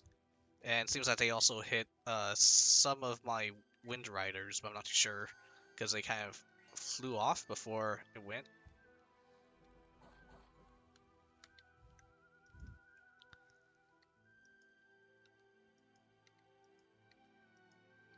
But yeah, I have a pretty good line of defensive units now. And unfortunately, that's the end of the entire battle there, so I can't really see what else occurs. This guy, I think I just recruited him. Does he? Okay, he can't. You know what? I'm gonna shove Icarid armor on this guy, so he can make it to his friends there. Because I want another Iron Warriors caster.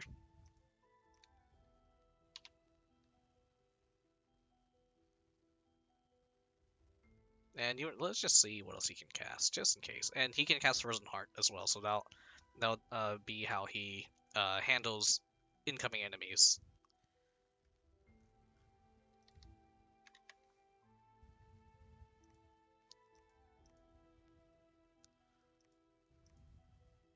Alright, so let's just go ahead and do that. And if I lose that piece of armor, it's like whoopee freaking do, since it's 4 gems or so, which I get every turn. Let's see. I have this dude, he is, this scout right here, was just given Icarid armor, and he'll help move gems around as well. I think, yeah, this scout I actually recruited to get that first set of Icarid armor. That's fine. That's fine. This scout can just do our stuff instead. Because I can always get scouts from this province, which is really nice. So I'm just going to send him... Let's send him right here, since this area is kind of unexplored. I think the game's like... free. Okay, there it is. So I'm just going to send him down there and forget about him. Once again, ideally we're going to eat this enemy team, and then move on and just try to build up our momentum and win the game. I'll see you guys for turn number 31.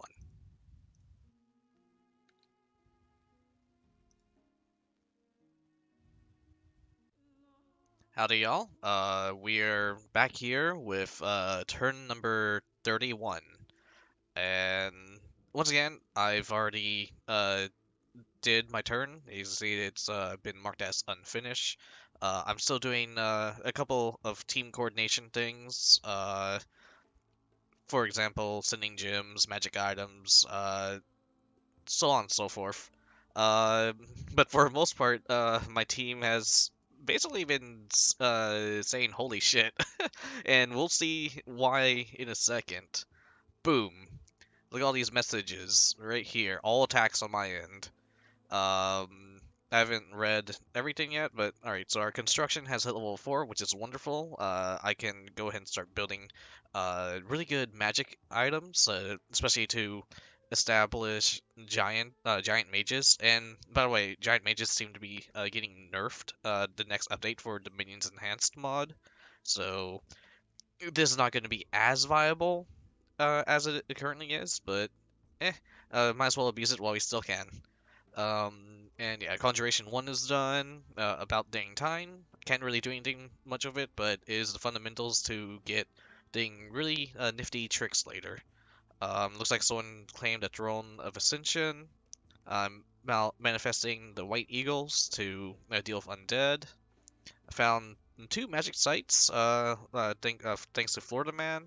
Another magic site was also found in the same province, thanks to one of my mages.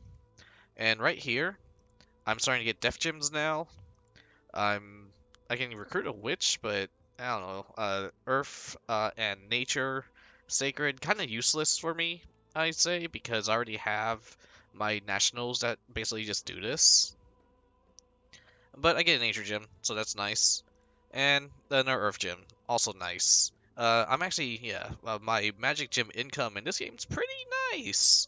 Let's see, that is 10, 12, 16, 21, 24, 30 gems, a month now, roughly.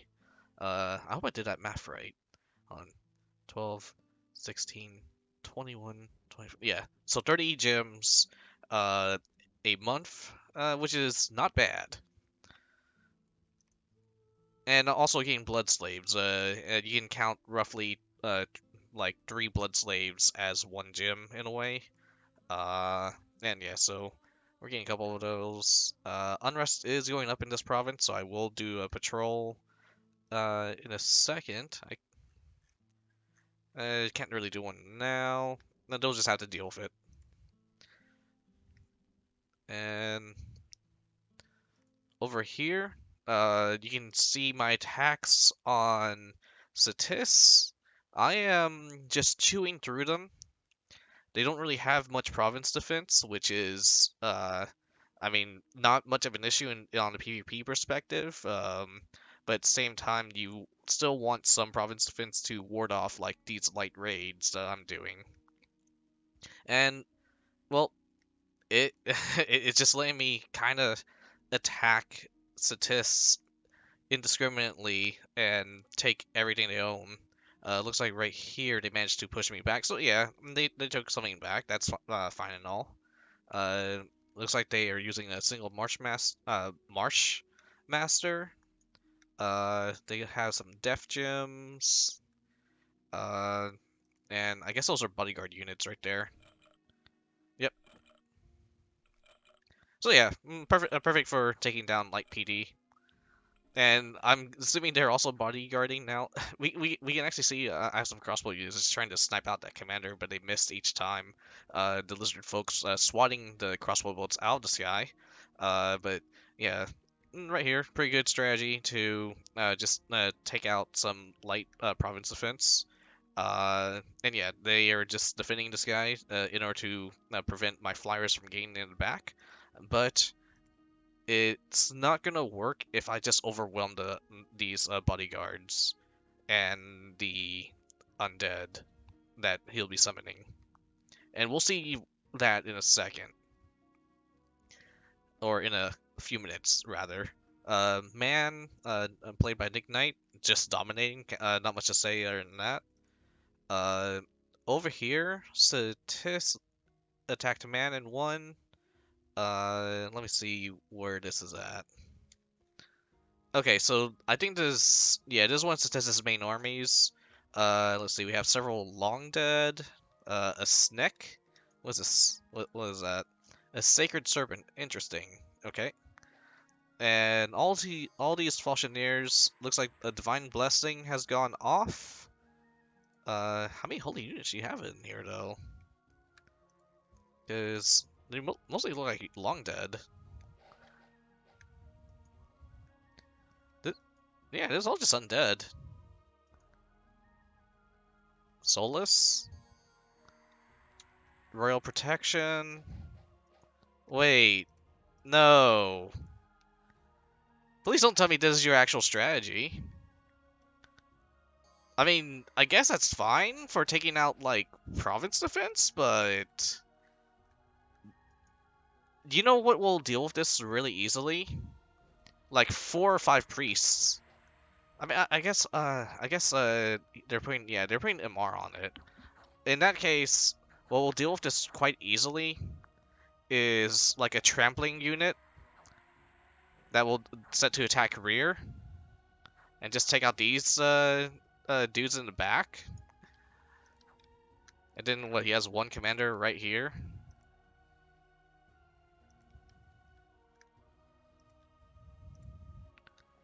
So where is that? I need to see where that is and if I can go intervene. Okay. I may change some of my strategies now. But okay, this is late-aged Ctis actually. I'm dealing with middle-aged Ctis. I'm dealing with middle-aged Ctis rather than late-aged Ctis. So, and I'm pretty sure Nick Knight can and MZ2 can handle this fella with no issues.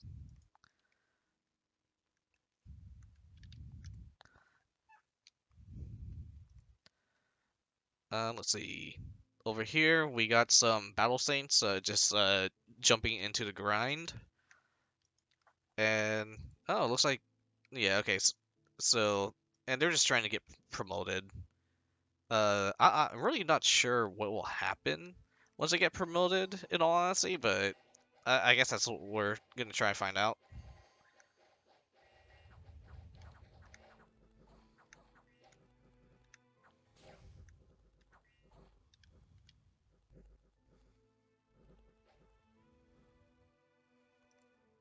And they'll just come back in the next turn. Over here, we have Nabah fighting some independents. Okay. So they don't have dark vision, so they're already at a disadvantage. These are more of his normal units, I guess. And yeah, ooh, look. That attack looked vicious.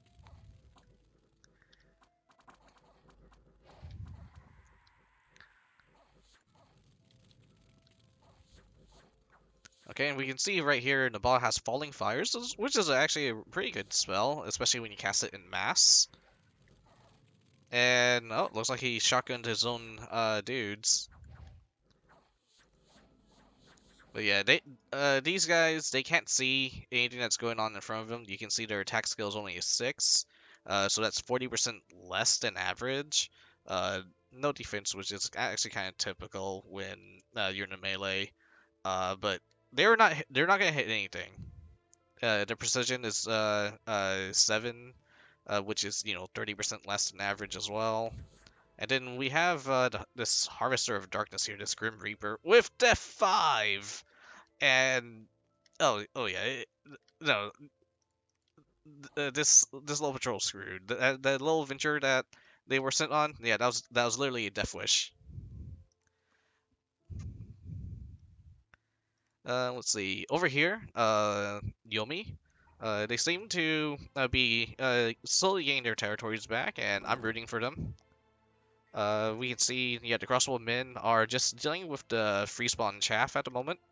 And actually, as of this video, Yomi had actually gotten buffed to where Oni spirits get to keep carrying the weapons that that they were carrying, and they get to keep all item slots. Which means when Yomi makes like these Dione thug or super combatant chassis, and they decide to nope out due to being taking too much damage or just morale routing, and they turn into a ghost. This time they don't get to drop their loot RuneScape style. They actually get to keep all their loot and basically run back home.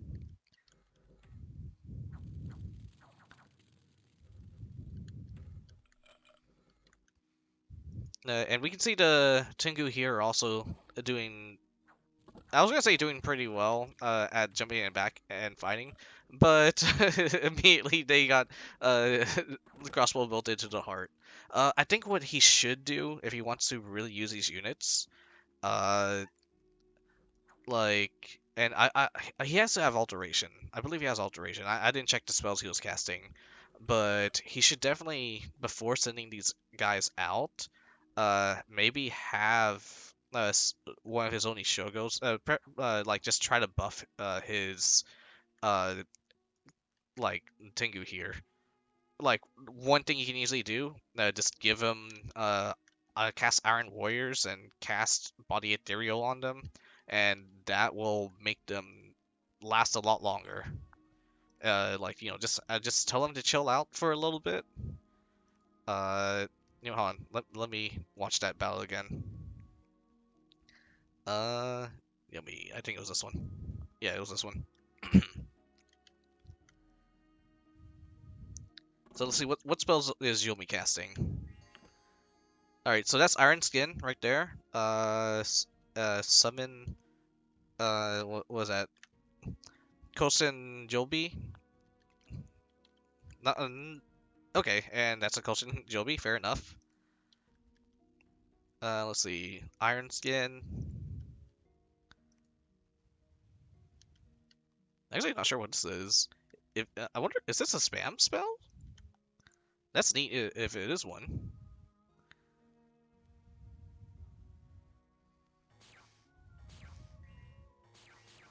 Alright, skeletal body. Okay, so yeah, he's just spamming it. Air shield, blessing. So yeah, instead of having like a Dione that acts as a Doug or super combatant, you can have this Dione instead act as a battlecaster. And he did bless himself, right? Yeah, okay. No. All right. First of all, yeah, make sure you bless yourself. Oh, wait, no, that's the wrong guy. Okay, so yeah, they've been blessed. They casted a handful of buffs. Weakness to lightning, so you gotta watch out for that. Snow move, air shield. I don't think you really need air shield, especially when you have protection of 30 and like all this other junk on him. Uh, let's see, skeletal body. Eh, so yeah, I'm assuming his alteration's still pretty low, but as soon as his alteration goes up, he can definitely turn Yomi extremely terrifying. As like the big issue of Yomi is like a lot of their units have no armor, but as soon as they manage to figure out how to patch that by casting anything like bark skin or wooden warriors protection, so on and so forth, it makes that much of a difference. It makes them a lot more formidable, and yeah, you'll have like the Konoha Tengus. They're not gonna get one shotted immediately.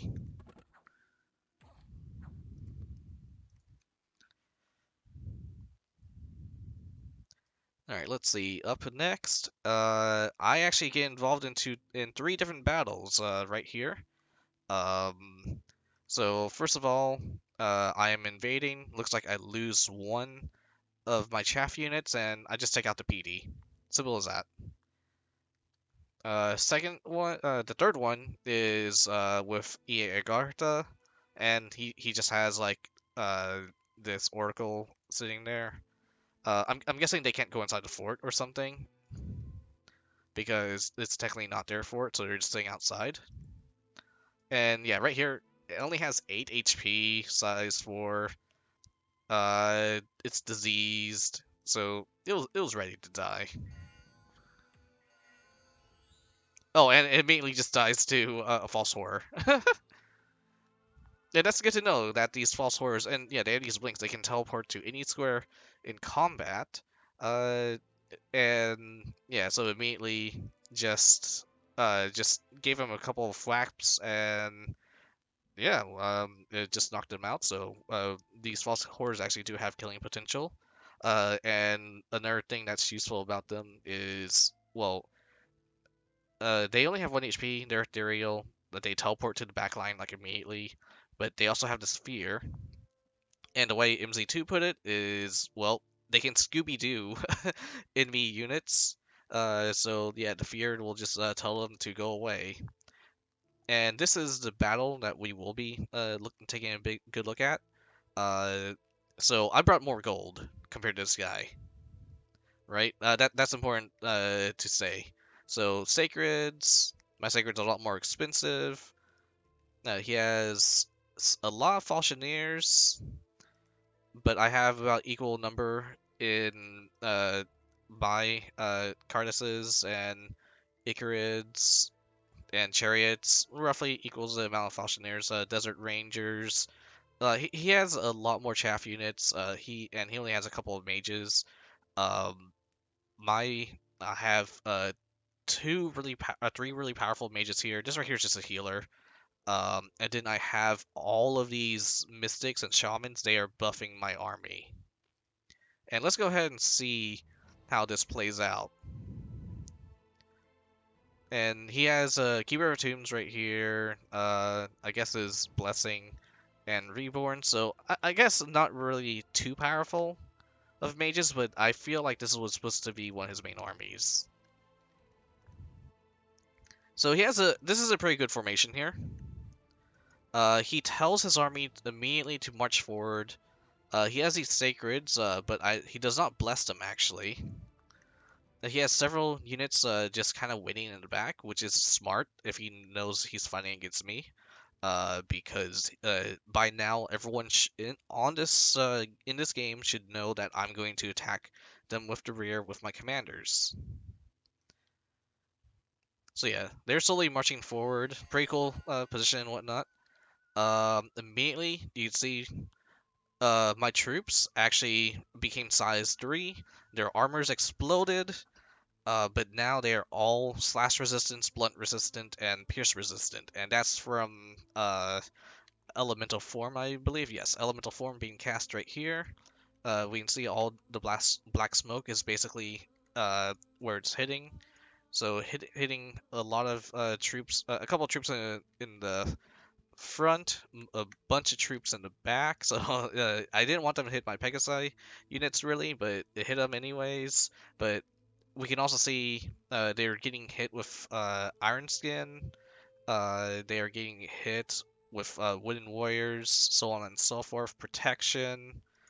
And that is raising their defenses really high up. You can see right here, Iron Warriors spam, Communion Masters going off, Body Ethereal,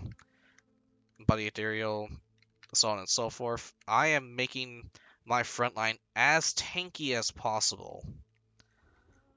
And then back here, we got Crate Flaming Missiles, which would... does he have any ranged units? I guess not. I guess he just needed to cast something. Blessings. Okay, that's fine. Yeah, he's blessing some units back here, I guess. Okay, they have javelins. I guess they're turning that into flaming projectiles. And yeah, blessing some of the rear line here. And casting Raise Dead. Alright, fair enough.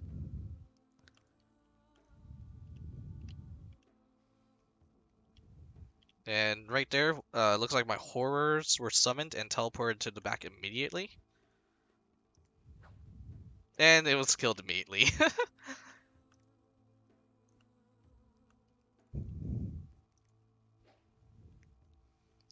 Let's watch this in slow-mo. These right here are the the White Eagles. So put protection on them, so they now have 10 armor. And yeah, right here we can see this has armor negating damage, 3 times damage against undead and demons, so that's gonna be 15 damage when it hits. AoE 1, pretty dang good for dealing with hordes of undead, especially when I have these in mass. I only have 2 at the moment, but it will help. It's gonna help. They're flying, they're mindless, they're magical beings. And we can see the other buffs are now going off. Personal regeneration, Legions of Steel. I don't think Legions of Steel is actually as necessary anymore because all their armor is broken, so it doesn't do much. Warp armor is going off right here, and we can see their armor's being broken in the front here. I believe, yeah, they're supposed to have 15 protection. They just got dropped down immediately to 12. And it's going to break completely later. We have more blessings and more raised dead going off.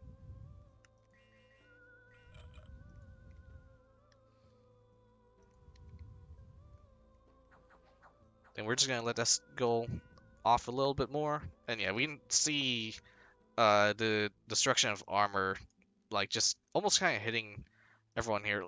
Looks like the AoE effect kind of hit everywhere, but it doesn't actually mean it did hit the units.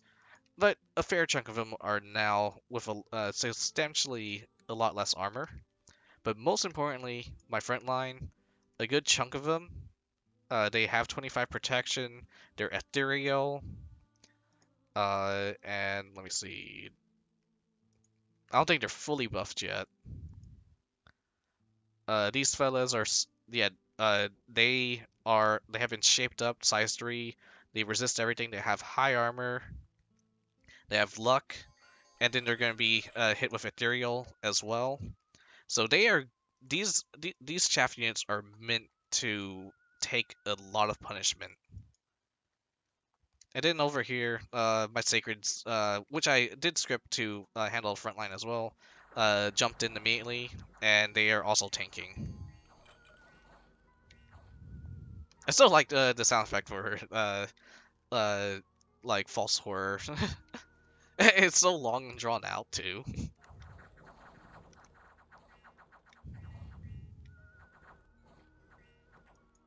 And yeah, it looks like that false horror died immediately, but it's a good distraction, I say.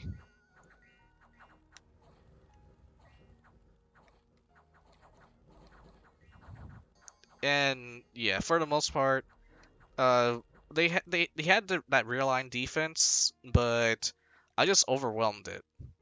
So I had enough units in the front to kind of take out the brunt, to kind of like engage in the front, and so these units wouldn't U-turn immediately. And plus, it protects my rear line mages here and commanders. But I also had a good enough spread of good flying units that they went in and assassinated the back line. So, almost literally a pincer attack. We can also see my chariots are going around and trampling wherever they can. I put some with ethereal to keep them alive a little bit longer. And at this point, it's just a massacre. I will say they did get kills on my Icarids, however, but my Icarids are basically uh my kind of useless units, I'd say. I literally just hired them to act as a distraction. And if you notice, I didn't even really bother buffing them that much.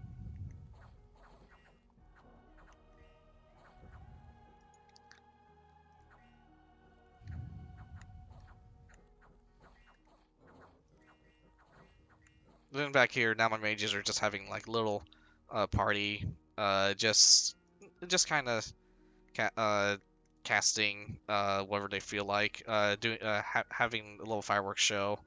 Unfortunately, the lizard shamans here, the regeneration is definitely helping keep them alive, but they are taking a heavy damage from the stress of being a mana battery.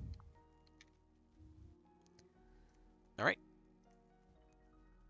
and as we can see, for the most part, I lost a good chunk of Icarids. That kind of sucks.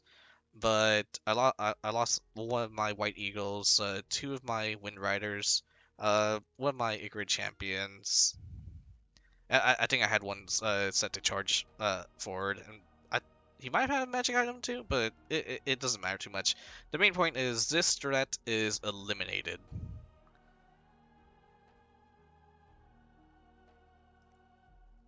And let's see, some events, got gold, some unrest and misfortune. There were some independent attacks on Marignon. And over here, just generally we're just fighting off a couple of forts. Right here, I'm just decided to storm the castle. I'm assuming there's not much defenses left. I don't have any more Icarids, but that's fine because I have plenty of my Wind Lords and Wind Riders. And as we can see, and the body ethereal is going to make storming the castle a lot easier as well. I have these units coming in to act as reinforcements, and I have even more mages running forward. We can see right here, I'm just splitting up my mages to try to do some site searching, ferrying some troops over, and we're also having. I'm gonna have some mages cast a manifest albino, white eagle, right here, and I have several nature mages now. with lots of construction options have been opened up. This lovely lady will be crafting a ring of regeneration for my god. This guy is forging a thunder hammer, which does a large lightning bolt AoE attack whenever the wielder sends like attacks with it. And this guy's forging a copper plate just to be safe, because that lightning bolt strikes the user. And yeah, for most part, a lot of ferrying troops around, recruiting more chariots, a couple more Myrmidons, obviously just recruiting as many Pegasi as I can and as many Icarids as I can in from the capital. Over here, yeah, I have several Icarids that are going to be moving to the capital to get ready to reorganize. And they are and my goal is I'm going to have another army jump in here, and then they're going to take over the Ctis capital. And we can see over here, the Ctis countryside is being devastated by the raids caused by my Wind Riders. And interestingly enough as well, there's a couple of independent provinces. I'm assuming Ctis was too busy to actively deal with them, perhaps? But we'll find out more. And another unfortunate thing is I'm blind in this area, because I don't have scouts here. Oh, and look! Well, we actually got a drone, a free drone we can grab right here. Really, that's it for this turn. I'm just moving my raids around. Ctis is trying to take back a couple provinces. I'm pretty sure right here they're gonna uh, try and recruit a lot of Fauchineers to deal with me. But give me like 2 or 3 turns, and I'll have a completely new army ready. Or let me storm this castle, and then this army will just go and deal with Ctis's castle. So that's really it for this turn. Uh, and I will see you guys for turn number 32. Alright, hey, welcome back everyone. We are now on turn number 32. And the war is just escalating with my team still on the offensive. Looks like Nick Knight has sent me some gold, much appreciated. Our research has been completed. A couple other things, but right over here we can see the alliance completely cutting into Ctis territory. And Ctis, of course, is retaliating. So, obviously, we have Nick Knight's Lord Wardens just kind of, like, I guess, sort of sneaking around and taking their provinces. I'm not entirely too sure if he's actually sneaking or attacking directly. Either way, his army is having a really rough time dealing with us, and I think this is late age Ctis.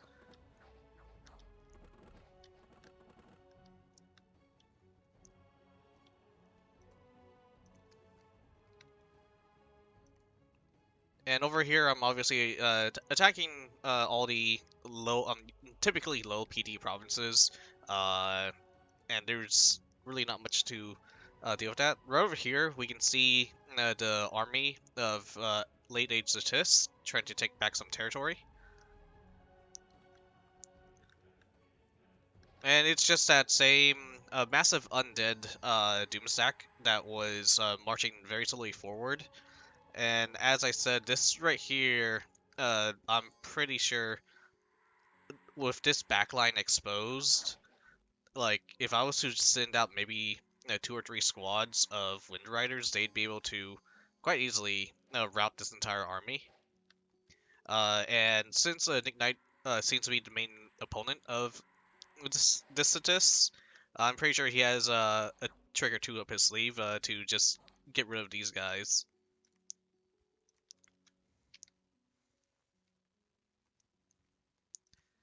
Over here, it looks like the fortress that I was kind of standing on top of MA Ctis just sent out a big chunk of their army. And let's go ahead and see what they are bringing to the table. So they have just masses of box formations going on here, but over here we can see they have about 7 spellcasters, all casting hordes of skeletons, and we can also see they wanted their Falchineers to stay back and defend against any aerial raids that my Arcoscephale and Pegasi units would be doing. And they are very quickly going forward. My 5 Wind Riders just kind of chilling back, preparing for a battle. They know this is a battle they cannot win, but they are going to give it their all and try to get some kills in. Over here, the Windlord, with his Stinger, unfortunately, I'm gonna lose the Stinger now, is just cutting down as many undead as he can. Same with the rest of them, but numbers just completely surround my Pegasus Riders. But we can see they are lasting a good while, with the Falchineers just having trouble. Like, they are being hit by the awe of these Wind Riders. So, honestly, I felt like the fact that they lasted this long is a win in itself. It just has provided me valuable information on the formation that Ctis is using. The formation that they're using, the spells that they're currently using. Oh, hold on. Oh, I didn't know you could do this. You can use the arrow keys to look at other battle reports. Neat. Right over here, we can see Nick Knight's terrifying, terrifying Wraith Lord is just taking Provinces. Oops, what the heck? I'm just hitting keys all over the place. I don't know what they do. Meditation, Soul Vortex. Ooh, that's terrifying. Ah, so that's the effect for this spell now. There goes a Mist Form.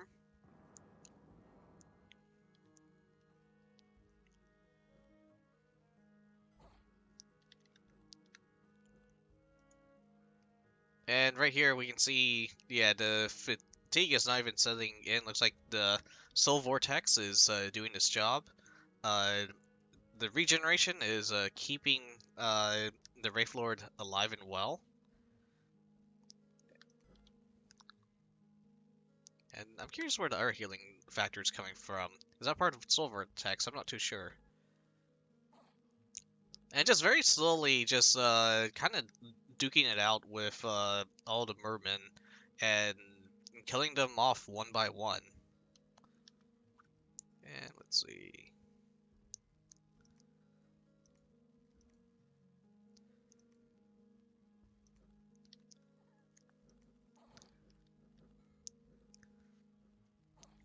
And a spooky ghost king guy wins, and the mer people are terrified and run for their lives.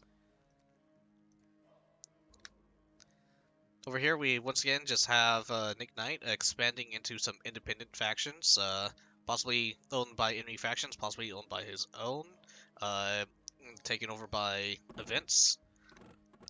They simply just bring out their crossbows and pelt the barbarians before they get close. And the second they get close, they bring out their great swords and dice them in two.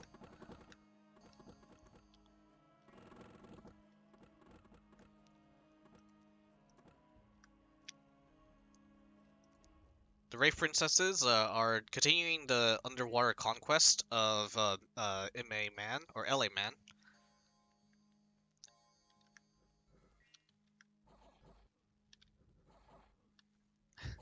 And just routed immediately, the mer people realize they do not want to deal with these undead and run for their lives. Over here, we can actually see Aaron Zeminier's Moloch in action. This is the god of Ur. Looks like Fire 2, Water 1, Nature 3, Blood 2. So a little bit of a rainbow. and given equipment meant for dugging it out slash SCing. He has a stinger, which is armor piercing. He has a ring of water breathing. Doesn't and looks like he just casts a personal regeneration, girdle of might, chainmail displacement, and a dragon helmet.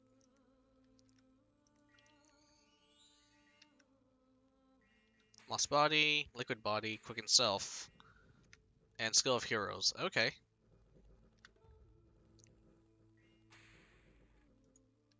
Now, okay, and he's extremely fatigued right now, unfortunately.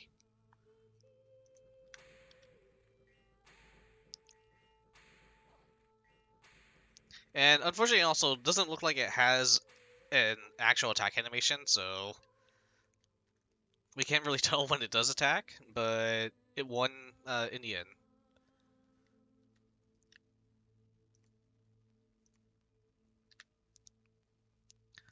Windlord has taken out a Marshmaster. Nothing more to it than that. I'm actually curious if this fellow was scripted or not, or if he was carrying anything. Nope, probably just running around.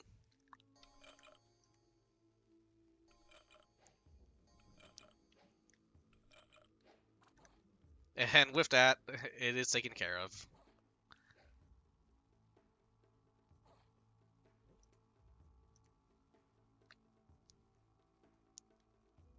Over here, Ctis is sending out hundreds of Wolf-Tried warriors.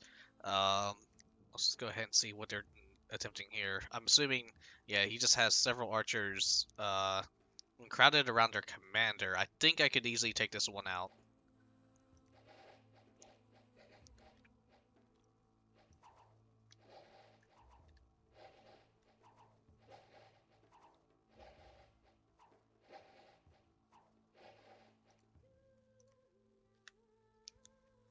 Over here, we can see Oldegarta attacking man with cavemen and great olms. I'm guessing the cavemen, yeah, these really need a unit. Now, the cavemen are undisciplined. They have high strength and absolutely no protection, but they hit like a truck.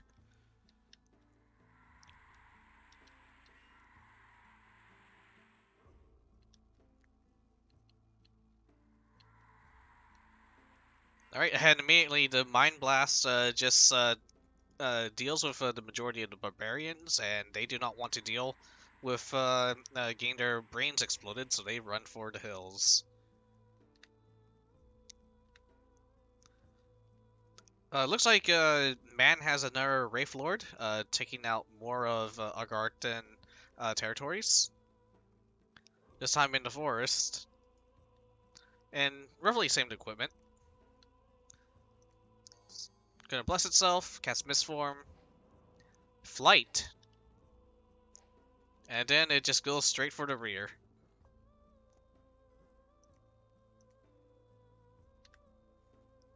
And looks like the Battle Saints are once again still trying to grind for EXP, which is hilarious in my opinion. How much XP do they have now? 22, 2, 24.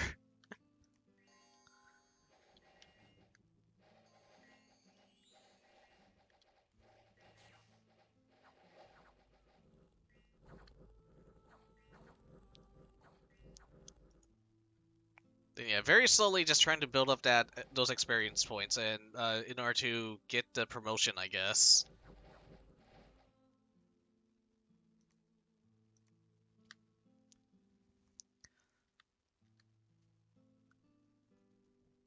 Undefeated province.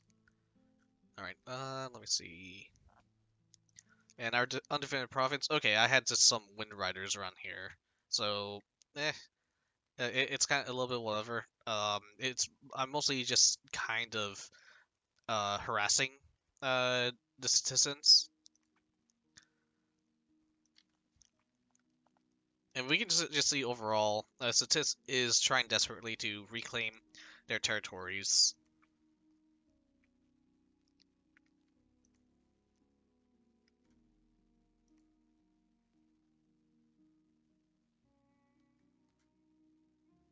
And they've taken back about 1, 2, 3, for 5 of their territories by the looks of it. So yeah, it's a good back and forth.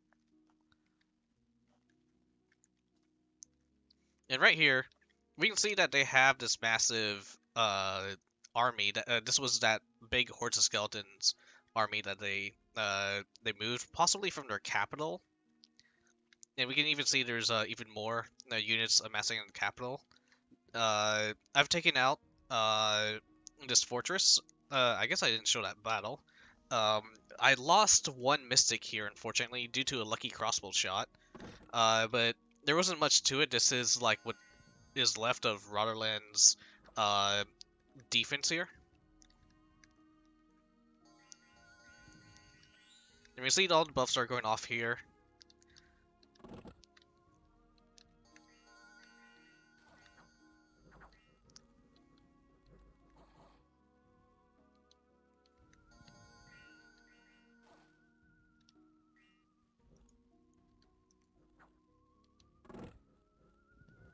I think right there, a lucky crossbow shot straight into the eyes of my mystic.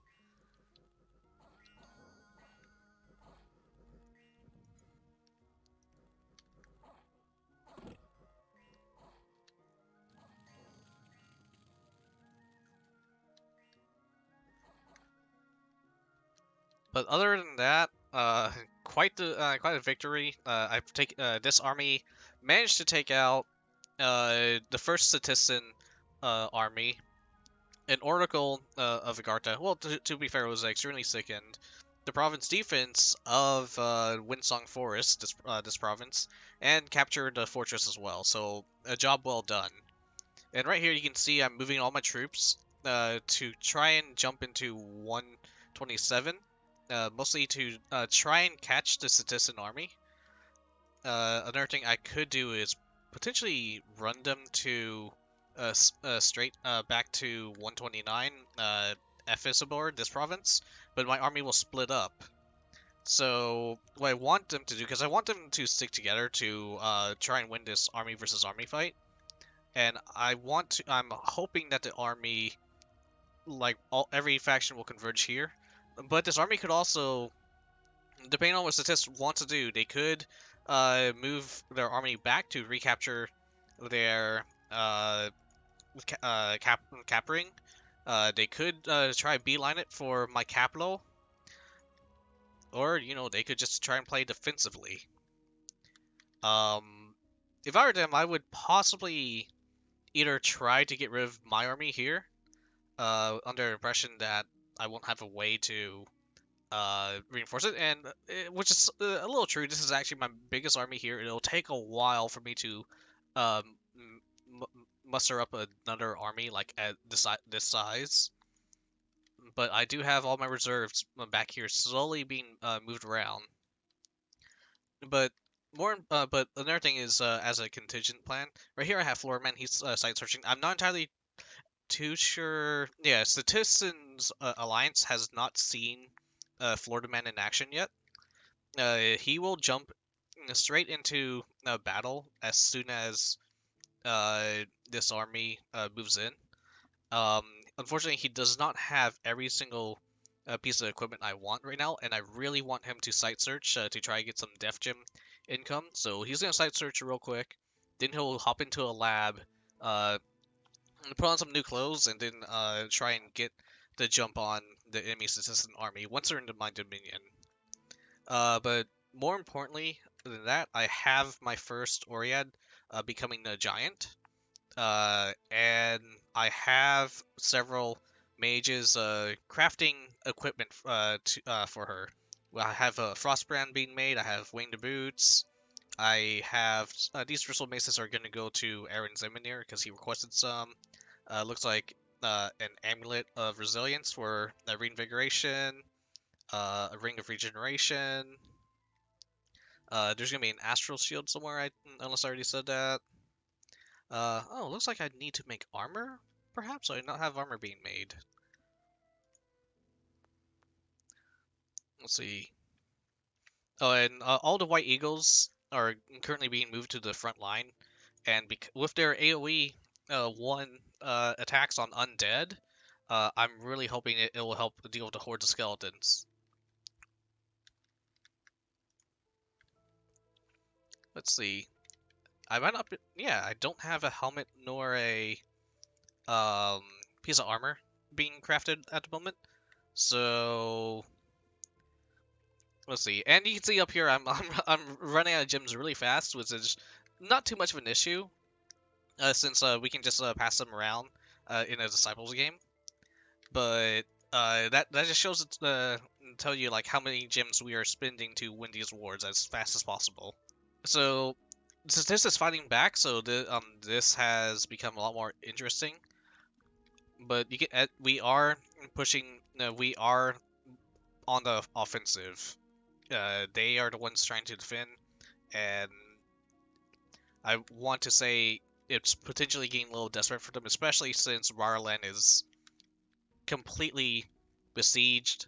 They only have their capital and one other fortress, which is covered in Marignon knights. And this one also has man units as well. Alright, well, that's it for this turn then. I'll see you guys for turn number 33. Hey everyone, welcome back to turn number 33. This turn, we have some more interesting events happening. I already did my turn, once again. So right here, once again, my team is on the offensive, taking out several of the Ctis' provinces. Man is just eating up through Agartha's territory. And then we have a battle between Marignon and Rotterland. We can see my mages, one of my mages has finally become a giant. They're all casting their respective rituals. FloridaMen managed to find some magic sites, not the ones I wanted, but welcome magic sites nonetheless. These are two Earth Gem sites, so I'm getting +2 Earth Gems. We got some Blood Slaves from Espibor, and then just going down the line, taking out some territories. Ctis is getting their territories back. Right over here, it looks like Naba. I'm not sure what they were trying to accomplish here. Maybe just get rid of the Boogaloo shows to basically clear up some of their inventory or like their income or something. But since they did that, let's go ahead and check out the situation on this area. So the Bakamono are really good units, I think. They used to be a lot worse. They were size 2, and basically they were reduced to size 1, and because of that, they were able to stack up a lot closely together, which means they get buffed really well, and they do a lot of attacks per square. So right here, we even see, yeah, there's 6 of them per 1 square. Now imagine if you managed to like buff all of these Bakemono with a armor bless. Then you have 6 dudes running around with protection 20 or so, and then you put strength of the giants on it, then you have 13 strength, and ooh, they're gonna shred things. So we have over here some shade beasts, some shades. These things, by the way, are my favorite monsters to use on players in Dungeons and Dragons, because they stab strength. And then we have this Grim Reaper fellow here. And yeah, he's Def 5 with several gems. You're gonna need some. Bring your holy damage for that. And we even have demons. And these demons just fly in, and they are just shredding the poor Bakemono apart.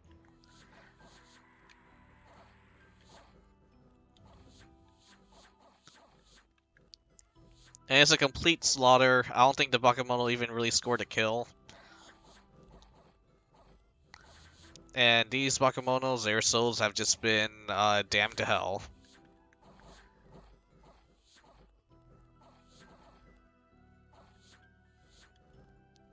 But now we know what's in this province. So the Ba is most likely going to try to prepare for this, perhaps by bringing units that are good against holy, like have holy weapons, figure out some way to counteract this Reaper.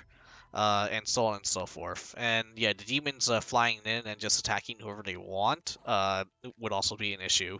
So perhaps they'll bring some backline defenses as well. Over here, Windlord's just taking over some more provinces, and once again, Ctis is trying to fight back against me. They're bringing some Marshmasters. I'm probably pronouncing that weird, but they're casting hordes of skeletons, and just basically, taking back the lowly defended provinces I stole. And yeah, there's not much a dude and his two buddies can do against an army of giant lizard people and a bunch of skeletons that just come out from nowhere. Over here, we can see Man is just wrecking stuff with his undead elves. And he's also still harassing Agartha with his holy wardens.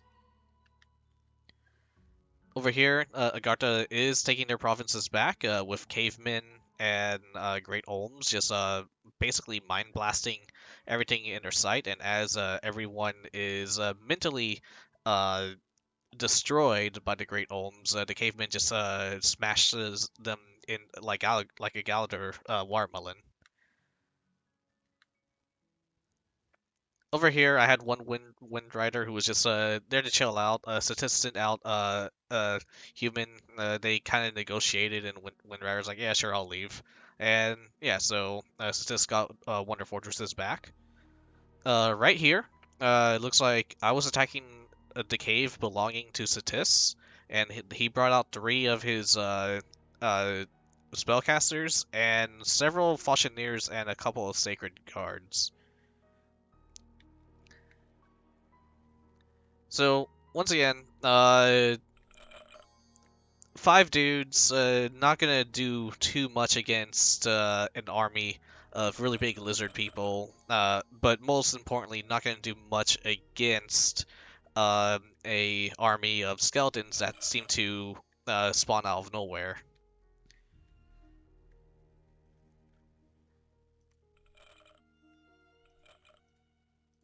Oops.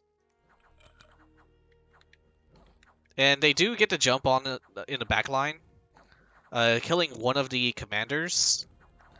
But as the rest of the skeletons catch up, they kind of, it just becomes an undead apocalypse, and they can't really do much other than do their best to try and fight them off.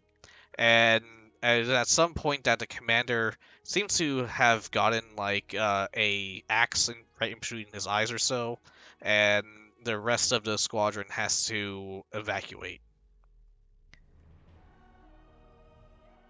Over here, it looks like this was a heavily defended province, actually. But it looks like their morale was crushed as my Wind Riders came in and destroyed their backline commanders. We can see the Knights, they wanted to get a lucky hit in. It looks like they did hit one of my Wind Riders, but the Blessing that gives them awe just really negated that charge on them. And immediately you can see they've realized that they can't really do much against these Wind Riders, as the commanders have been killed off. The army has no idea what to do anymore, and they run for the hills.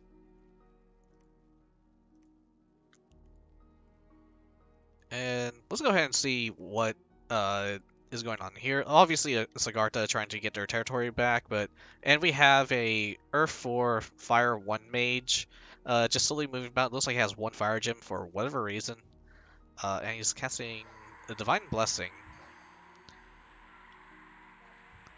And I don't know, not much to say about that. They're just mind-breaking the enemy, and as the Pale Ones, which are really bad units, by the way, just go in and manage to stab dudes that are paralyzed.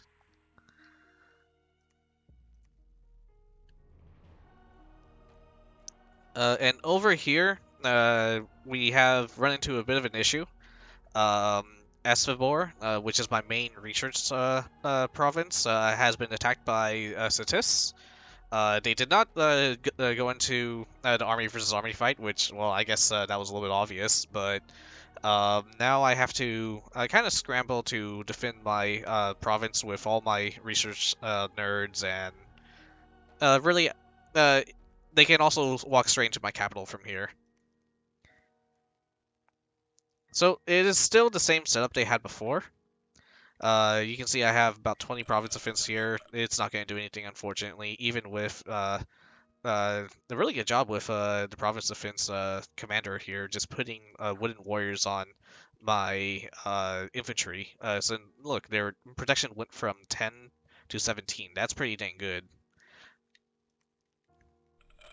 And yeah, we can see the spooky, scary skeletons just moving forward, and he's scripted all his Falchineers to wait in back until no, for a little while, because just keep an eye out on the skies. And then once they are given the all clear, about 2 seconds later, they start rushing forward. And for most part, the ones who stay behind are their best friends who are bodyguards, and the skeletons are summoned up in the rear. But if we look, I want to say, yeah, about 30 seconds in, they are mostly undefended, and they are out of stamina for summoning more skeletons. The most important thing to note, however, is he has right here a Marshmaster who has water and nature and several nature gems. And what that means is this fella is going to be casting a spell that would actually be very devastating to my army, and that is going to be Foul Vapors. Or he could also be casting Howl, which is summon a bunch of wolves. But most likely Foul Vapors, because that's an enchantment magic, and they're using Hordes of Skeletons, which is enchantment magic, so I'm pretty sure he made all his mages study enchantment. Um, and what's going to happen is Foul Vapors is going to cause the entire battlefield to be consumed in poison. And, well, if we look at my regular units here, they don't exactly have poison resistance. Now, the province, that mage right there did not cast a spell because they felt they had no need to. There was no magic in this small province defense army. Well, other than like, there's no significant magic. There was a really small army, so they knew they could just bum rush it with several undead. But once it gets to my army versus army fight, then they will pull out the Foul Vapors, and then we're gonna see some very we're gonna see lots of casualties on my side.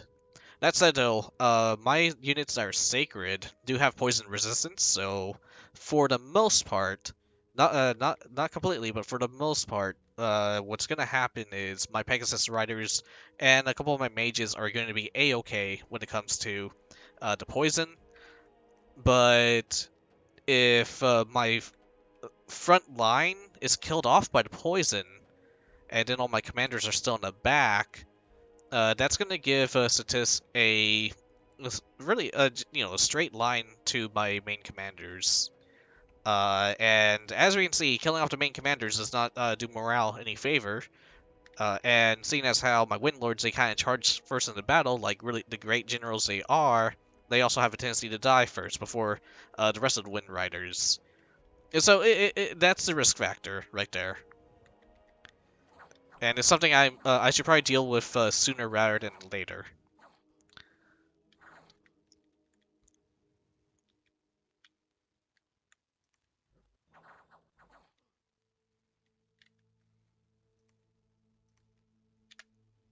And over here, Marignon has attacked Rotterland and won. But while he was at it, he also managed to kill off the Virtue, which is the god of Rotterland. And this is quite a fight. Rotterland had a lot less mages, but they actually did a pretty dang good job fighting off Marignon. If we take a look at the battle, if they did one thing differently, I believe they would have won the battle. And let's go ahead and take a look at it. And we can see right here, they have, yeah, this is like basically, almost, how should I say, like, they have 33 ogres, they have 12 yetis, some vine men, a little bit of a desperation, in terms of trying to create, some units. Um, but the Lancers definitely gave Marignon a run for the money because the Lance charge, especially if you manage to just completely outnumber the Knights of the Chalice, will just one-shot the Knights of Chalice. But right here we can obviously see several Pegasus Riders, several Knights of the Chalice, but for the most part, almost equal in number in terms of quality units, I want to say. And the Virtue, once again, the Virtue was actually quite something. So here we go. We have the start of battle. Everyone starts off tossing arrows at each other. We see everyone buffing. They're all summoning whoever they can. Right here we have a Curse of Stones go off, which is meant to try and make Marignon's forces fatigue faster.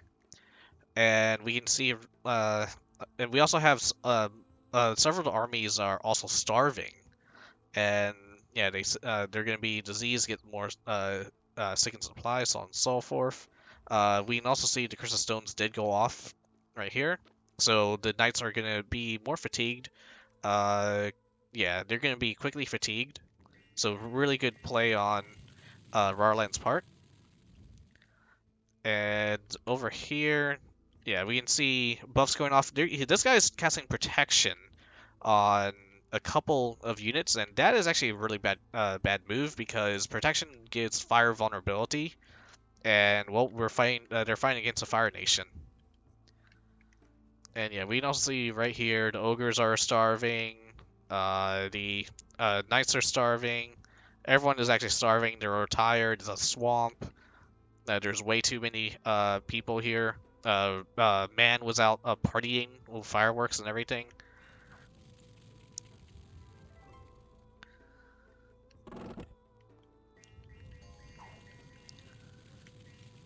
And right here, I think is pretty cool. We see all the fireballs just flying towards the castle walls, and all the knights clash right out in the field, and that causes the knights to basically stay still enough for the fireballs to just directly hit them.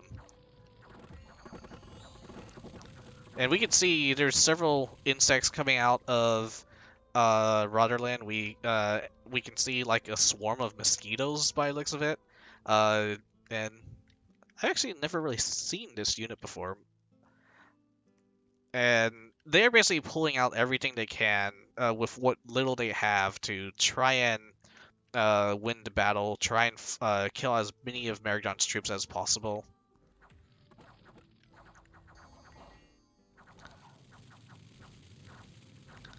And we just see this massive pelt of fire magic going into the lines of the Rarland troops. Immediately, several knights are retreating, like several casualties on the Knights of Chalice as well. But right here, we have the Virtue, who has managed to teleport to the back line, and the Knights of Chalice are actually having trouble damaging her. And this, remember what my main strategy is to kind of to try and win battles and wars. You take out the general, you cause the morale to rout, and this is how close I feel that the Virtue managed to get to winning. Now, this is not all the commanders, by the way. There's paladins up front. You can see them. They have the white steeds. But there's something that causes the Virtue to basically lose the war. So we can see she's back here assassinating the enemy mages. They're too busy kind of trying to help out their front line, I guess. They were really not sure how to damage her. And I think right there, she actually got hit by a crossbow bolt from one of her own allies. The witch hunters here finally realized that the Virtue is right in their face, so they all actually cast Starfires, which is a armor negating ability, and she took some pretty heavy damage from that. And right there, 6 damage from that.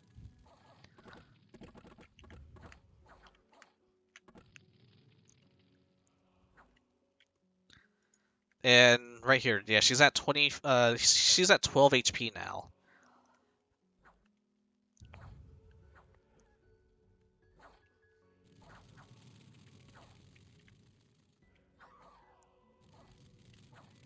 And we can see that the witch hunters here are still trying to cast. Well, now they're just casting wherever they feel like. But if they manage to get another 1 or 2 starfires on her, they would have killed her. But guess what? They don't do. So let's go ahead and fast forward a bit. So she has killed just about most of the enemy commanders now. There is one witch hunter back here, several paladins, and we can once again see that the paladins are having massive trouble trying to fight her off because of her awe, and and yeah, she's just getting really good hits in, killing the Knights of Marignon. And this is where at this point you have to think how was one way that she could have put on that would make her live through this entire battle. Imagine if she had a ring of regeneration. Imagine if she had some healing factor. And we can see all of these units are having a lot of issues trying to actually get good hits in.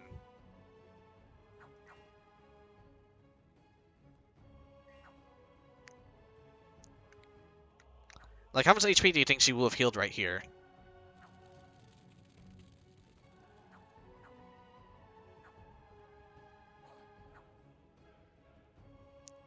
And just look how long she's tanking it out. With, like, she's still on 9 HP. She has not been hit once. And now she takes a hit for 7, finally. And we can even see that a good chunk of the Knights of Marignon have... They honestly thought that the Virtue was going to kill every single one of them, so they started routing.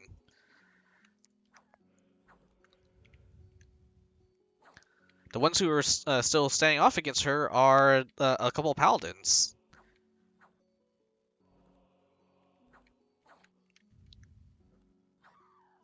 And with that, she is finally killed. And once again, if she had a single form of regeneration, I really think she would have won that battle. And I think I lost my place of where it was. There it is, right here. She got 21 kills, but that was honestly, yeah. I really feel like she could have won, but with that, my team takes the victory, and Rotterland is basically all but vanquished. They only have one province left, and that's their capital, with no god. And a couple of bad events occur. Nothing too bad. Ur got attacked by barbarians. My walls are damaged over on the sieged fort. And that's it for the messages. Right here, my fort that's currently being sieged currently has only took 110 damage, and honestly, that's pretty awesome. They can basically tank this out for about another 4 more turns. That's gonna give me plenty of time to, you know, I'll honestly prepare, but I think I'm already prepared, so I'm moving my entire army onto the fortress, and honestly, what Ctis would possibly do, either they're going to retreat back to their fortress over here, and they can really, just turn this into a whole yakety sax chain of events where I have to go and chase him around. I mean, the thing is, his army can move wherever he feels like it. He can move here, here, here, back here. I honestly think he's going to make a beeline for my capital. So I'm moving my troops into this forest over here. The downside is all these troops, they are basically mundane. I do have several of these Wind Riders, and I'm hoping they will be able to get to snipe on the enemy commanders. But for the most part, they're going to be defenseless against a massive horde of skeletons and that massive amount of Falchineers. I have a handful of mages here, but I'm not going to say they're battle capable. I have like one Astral Communion Slaves here, FloridaMen, what he's gonna do, he's gonna move into the laboratory and he's gonna basically put on a new set of clothes and get ready for a fight against the Ctisian army. It's gonna be a little difficult, and I need to have FloridaMen fight on the defensive so he can win the timer. Over here, one of the reasons why I'm still alive is I have several engineers in the fortress. They were meant to actually go and attack Ctis, but that did not occur. So instead, they were defending the castle instead, which is a-okay. I have my mages here manifesting more of those white eagles to try and AoE destroy the undead that would be forming. Excuse me. And over here, I have a mage casting or creating a blessed shroud, and we can see right here we have my lovely giant lady. She is going to, or maybe he, I'm not sure if they changed genders or not, but she's fully equipped to basically go to war, but I feel like she can be better, and my teammate feels like she can be better. We're going to put a Battle Saint garment on her because our Bless is getting ridiculous. We have Fear, or not Fear, we have Awe, or we don't have Fear. I need to double check in all honesty. It's actually been like I think 3 days since the last turn, and it's getting hard to keep track of this game. She's gonna have a lot of stats as soon as I put a bless on her, and I'm gonna swap out the Frost brand for some fire swords, or for a giant sword rather, because this thing the cold damage does not do too much against undead. So I'm actually getting her a giant sword for that excellent cleave ability. And right here, this fella's crafting it for her. We got another shroud being created, because Corey here is going to be my next giant lady. And right here, I'm going to be building a palisades. Unfortunately, I am going to be sapping out resources from this forest. So, but I don't use all my resources to begin with, but it should be fine. I need to at least put a palisades up here because I want to defend this heavy magic site. I'm curious about the great spiders actually. I might put a single nature mage in here. Actually, yeah, I could grab one from right here and just start getting a bunch of spiders for free. And over here, I decided I'm cutting back a little bit on crafting. I need to get my gems back up, and I also need to rush my research ahead as best as I can. We're in Drain 3, so my research is pretty bad. And when I mean pretty bad, I mean really bad. So I'm only at 32 research at the moment. I'm gonna hit Conjuration 4, then I'm gonna try to hit Enchantment 4, and the reason for that is so I can get Cloud Trapeze. And Cloud Trapeze is going to let me ritualistically jump on top of enemy armies, and that's going to basically really piss off anyone who's fighting me. Because I'm going to be able to prevent enemy armies from basically recapturing their provinces. Like, for example, I'll Cloud Trapeze on here, and oh, hey, by the way, the army you used to take back that province, yeah, they're dead now. Or jump here, or jump here, and it's just going to become really annoying for them really fast. And that's a great thing. Is you want to be annoying in this game? Basically a player that no one else wants to really deal with because of how many dirty tactics you're using. And there is a certain line of dirty tactics, and that's anything you say diplomatically should be kept to your word. But for the most part, feel free to do like really jank min-max tactics. And that's really it for this turn, I want to say. Right here we can see Man and Marignon are sieging the capital of Rotterland. I wonder how long it's going to take for them to break through, but it can't be too long now. We have undead elves from Man just going in and eating up the provinces belonging to late age Ctis and Agartha. And then over at the late age Marignon front, news has it that they are losing quite significantly thanks to the efforts of our allied um, Vanheim nation, Yomi, Naba, the nations of Raga, Ulm, and quite a few. So uh, Marignon is going to have is having issues, and I think right here, Aaron Zeminir is plotting to. Oh my goodness, what are these units? They look crazy. Uh, Aaron Zeminir is going to be marching a large group of sacreds into the Marignon capital, and I believe we have a non-aggressive pack of 3 turns. I think it expires pretty soon. So that would be a good time to just pop in and say hello, I believe. And I believe that is it for this turn. I am sending items to Ur. I should be getting a couple more gems and 1 or 2 more items in the next coming turns. And I'll see you guys for turn 34. Okay, and we are back with turn number 34. Surprisingly, there was a lot less extensions this time around, so this turn came by a lot quicker. We had like 72-hour turns earlier, and it's just been getting on everyone's fatigue a little bit. Anyways, we got some nature gems from to help me get my giants up. Some of my research paths have been completed. Nothing too major. It's just a next step up on the chain. Conjuration 4 has been achieved, so I have Light of the Northern Star now. Not entirely too sure when I'm going to start using that in my builds, but I have it available. I also have whatever other conjuration stuff will be there.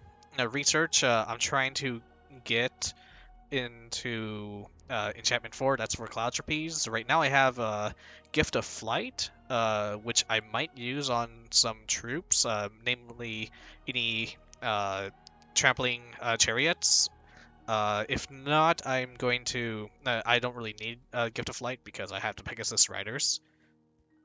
Let's see, just going down the list. For most part, yeah, looks like Ctis pulled back their army back to their fortress, either anticipating that I was going to attack their fortress with my army, or they didn't want to fight my main army. I don't know, some back and forth is going to happen is happening, and this is why I call it the Yakety Sax moment when it comes to armies. We're just kind of like chasing each other in a circle.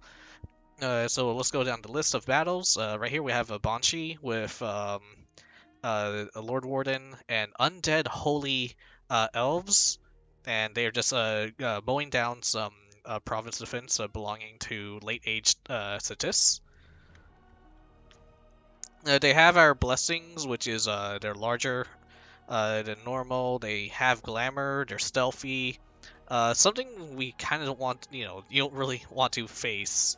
And then we obviously have the Night Rangers with the crossbows. And okay, this is a spirit of Banshee. It's kind of weird when I'm saying it, but I have one of my I'm pronouncing it looks like bean sheed or something, but one of my friends, he's like really into Gaelic culture and language, and he always says it's meant to be pronounced Banshee, and I guess that makes sense because it's supposed to be like an English, Irish, Gaelic unit. So there's a Banshee, undead Banshee, I guess, and uh, looks like she's casting Horde Skeletons and Blessing. Wait, is he blessing? No, she's not blessing. The other guy's blessing. And not much to say. They just kind of... We have this undead elven army just kind of mow over the province defense. These undead elves as well are just doing their thing. Taking out underwater provinces, Ctis is taking back the provinces they lost from me. And right here, this is Esobor. That's where my fort that was being sieged was at. I moved my entire army on top of it, just to because I wanted to do an army versus army battle, or also to counteract if they tried to attack my capital, because attacking my capital would actually really mess me up. But instead, it seems that they did a full retreat, and we're just and might as well just check to see how my formation is kind of looking.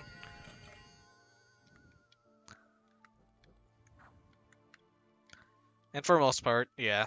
I think the positioning is a-okay. We got these lizard shamans kind of buffing the back here.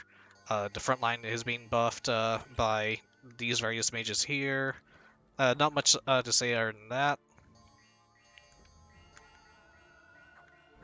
And we can see this white eagle right here just kind of annihilated several undead with a single attack with its purifying beak.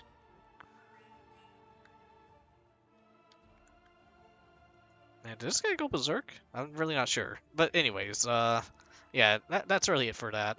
Looks like we even got body ethereal going on. Some of my Icarids, and yeah, see, I think the strategy should be pretty effective. The main thing is when fighting Ctis, it will be time, because the timer is going to be based off around their foul vapors. So we kind of have to go and hit as hard as possible and then get out. Right here, Ctis didn't put in some province defense, so I kind of just took that province from them. I kind of moved a slightly larger unit of Windlords to another section, hoping to anticipate wonder like, you know, reclamation parties, but they only encountered province defense, which is fine. We can see the Moloch of Ur just taking out some underwater. Nothing too spectacular. And yeah, for the most part, we're mostly taking out independent units. Ctis is getting their stuff back. Right here, Nick Knight sends one of his Wraith Lords into Agartha, and this is an attempt to take out the province defense. Now, what's really important to see is Agartha won. Now, this looks like they have, I want to say, at least maybe 30 points in province defense. So a lot of points in province defense, and let's go ahead and see what happened. So right here, this is the cause of the death, right? And right here, where my mouse is hovering, is exactly the reason. This is how you counter an undead thug that's been kind of just, going around and taking out all of your provinces.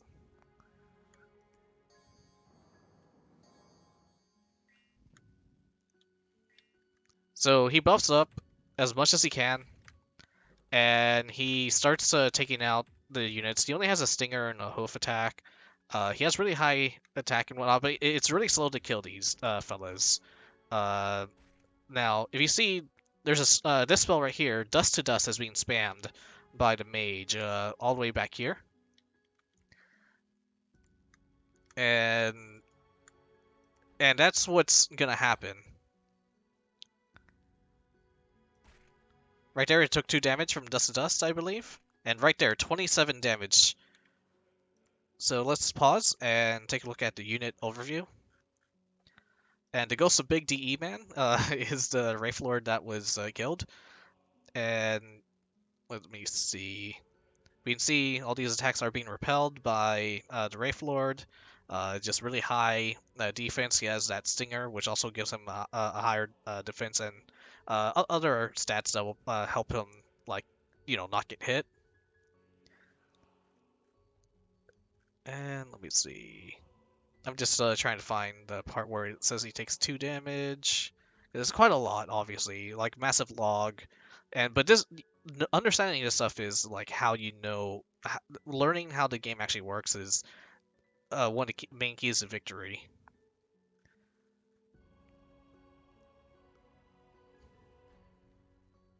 Alright, Earth Reader hit the Wraith Lord with a ranged attack, Dust to Dust, for 2 points of damage. Right here, the damage roll was 24 plus 6, so that's 30, versus the protection roll of 3, so 27 points of damage. Not entirely. And okay, and in mist form, negated 26 points of damage.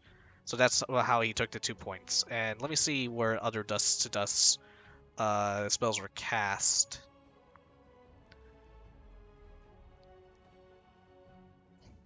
Maybe easier to read it on, yeah, Tusil right here. Cast Dust to Dust. Okay, it only hits for 0 points of damage multiple times, but then the last one is the doozy. Hits for 18, and the damage roll is 24 plus 7, uh, and with a protection roll of 4. So that's 31 points of damage minus 4, 27, and that just one-shots the Wraith Lord, essentially. I'm just trying to see, perhaps I need to see Earth Reader.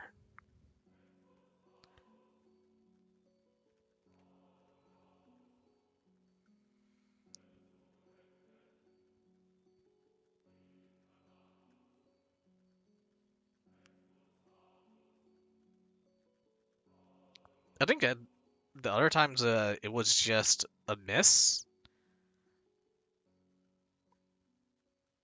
I guess one of the easier ways would be just to, yeah, it looks like Earth Reader only came into play about 2 times on the Wraith Lord's end, but I'm generally just curious. It says, it says they cast Dust to Dust once, twice, 3, 4, 5, 6, 7, 8 times. And yeah, I just want to see, like, the full mechanics behind it. So we'll check that in a second. But think about it, guys. Think about this. Nick Knight right here is using, I guess, like, I'm not sure what spell level this is, but let's say a spell level 6 unit that costs a lot of gems to summon, and then it just immediately got vaporized by a Def 1 mage with like 1 point in research somewhere. And this is something you need to think about. And remember the virtue that we saw earlier as well. Really got hit hard by Starfires, which is another Research 0 spell, or Research 1 evocation spell. So don't underestimate, like, the really low level spells. They will do work for you in the right situation. And then a couple of bad events happen. We have, and yeah, for most part, it's just a bunch of independent fights. Looks like Yomi right here kind of found one of my scouts and kicked him out. We are allied in quotation marks, so no big deal. And plus, they're probably just trying to get rid of spies and whatnot. And it looks like they have this heroic unit that gives them blood magic. Also generates blood slaves each month. Looks like only one, so that's pretty low, unfortunately, in terms of gem economy. He summons bandits as well, but he's diseased. So hopefully, if Yomi is able to get that cured, this is a pretty good hero unit. Most importantly, because it's a hero unit that gets Yomi into blood magic. So yeah, ideally Yomi will try to find a way to get that disease off of him and help him maintain a blood economy for the nation. And yeah, not much else to it. Right here, it looks like one of my scouts died from a disease. It could have been from anything, could have been from the Ctis, so on and so forth. Here's the current battle map situation on my end. So yeah, Ctis just kind of taking back their provinces around their cap ring. Them going on the offensive would have really messed me up. I feel if they managed to, get on top of my capital, I would have had to react, and all these all these like regular Ctisian units are doing a good job taking out like my low PD provinces. I could obviously pump up PD and stop that, but I want to save my money on other stuff.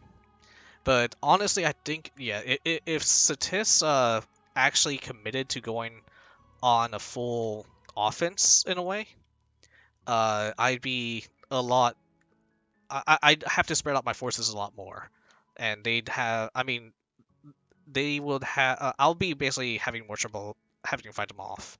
Over here, it looks like the Rotterland fort we captured has been taken over by some independents, and over here, they're slowly taking down the castle gates of Rotterland. So hopefully, we'll take that capital soon.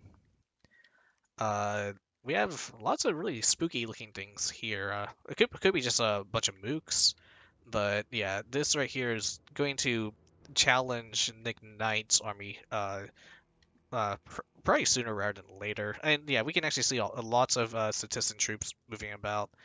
We see Agartha is definitely moving around. Here's their capital, and we and I think the only capital we haven't really located yet is late age Ctis, but we are definitely pushing on to this team, and we are going to be close to annihilating them, probably before turn 40, maybe. That's if we work really fast. If not, probably before turn 50. I'm not good at the calculations. Right here, yeah, Knights kind of took over that province. That's annoying. I'm sending FloridaMen. He has a ring of regeneration, some an amulet of resilience, and yeah, he's just gonna go in, chop up a couple dudes, get out. And you know, because I'm just dealing with those dudes right now, probably don't need a giant sword. I'm just gonna give him the lightning hammer, see how that works out. And he's gonna have 5 fire thunder res. So yeah, he should be able to handle it himself. If not, if he kills himself, then whoops. You know what? Yeah, to be safe, hold on. Let's take this off. I didn't give that. Okay. Okay, now he has way too much thunder res. Hmm. We'll just try it. Let's just have some fun. And he's gonna fly in and take that province back. I now have my wonderful Death by Snoo Snoo giant sorceress here. She is going to. At first, I was going to send her to this fortress, but as you can see right here, I'm moving my troops onto all three of these provinces. So Ctis has no choice but to either retreat back to their capital, stay into the fortress, or they're going to encounter one of my armies. This right here is my weakest army. It's just a couple, it's just a mundane troop. Right here is going to be my main army going on top of the fortress. I refitted most of them. This mage needs to be scripted real quick. She's just going to cast protection. She also casts blessing. Ooh, yeah, and that's another thing. I have units that are blessing, so these mages in the back are going to be casting pull from the grave, so that'll deal with a lot of undead as well. And protection. Here we go. She's going to cast protection, keep everyone alive. We have about 6 communion slaves. The rest are going to be masters. We have 9 white eagles, so that's roughly 9 AOE per turn against undead. I just have a V-Troll because I always wanted to use them. I never really get a chance to. So this guy's just going to be here for fun. Probably going to die a horrible death, knowing my luck, but hopefully he'll get a kill or two before he dies. I have her casting Phantasmal Army. She's a false horror caster I usually have. And the Phantasmal Army will basically just act as a way to tank out some of the Citizen Undead and False Engineers for a little bit, and the False Horrors will just kind of go in and do their thing to keep everyone dead, or keep everyone like that. Like the non-undead units will hopefully be scared of it. Um, so Body Ethereal castings, Commune Master to Destruction, Body Ethereal to Commune Masters to Wooden Warriors. This is going to be on the chariots and everything. Yeah, these guys are buffing the chariots, Commune Slave, Elemental Form, which is going to be on my front line mostly, and that's just going to attempt to, once again, make really tanky units, and then Warp Armor spam. This is actually a really good mage. I think if I can, I'm gonna want to get her giant formed next, so I can keep her around for a lot longer. So more communion slaves. I have this guy sneaking around. He's just carrying spare gems. And yeah, that's not much to it. So it's a lot of buffings with wooden warriors. Because I'm running in with really low PD or not PD protection units. And those that do have like really high armor is gonna explode by elemental form. So and everyone else is casting like Iron Warriors or Strength of Giants. Yeah, making my units extremely beefy, extremely killy, and hopefully we will win the fight but before Foul Vapors kills off all the humans. Right here I have a heretic just kind of praying the Ctisian disease away. And that, I think, is about it for now. I believe Ur has declared war on Marignon, and they're gonna go in on them really soon. Especially since Marignon is, kind of getting hit on multiple front lines with Vanheim. A friendly Vanheim, a Naba, Yomi, Ulm, Raga. Yeah, I think there's Nuhala. Yeah, so the late age Marignon team is not having a good time right now. And if we look at this, right outside the capital of late age Marignon, we have Ur, and we can see these dragons marching towards the Marignon capital. So I think we're going to be taking that capital away while they're just under other chaos.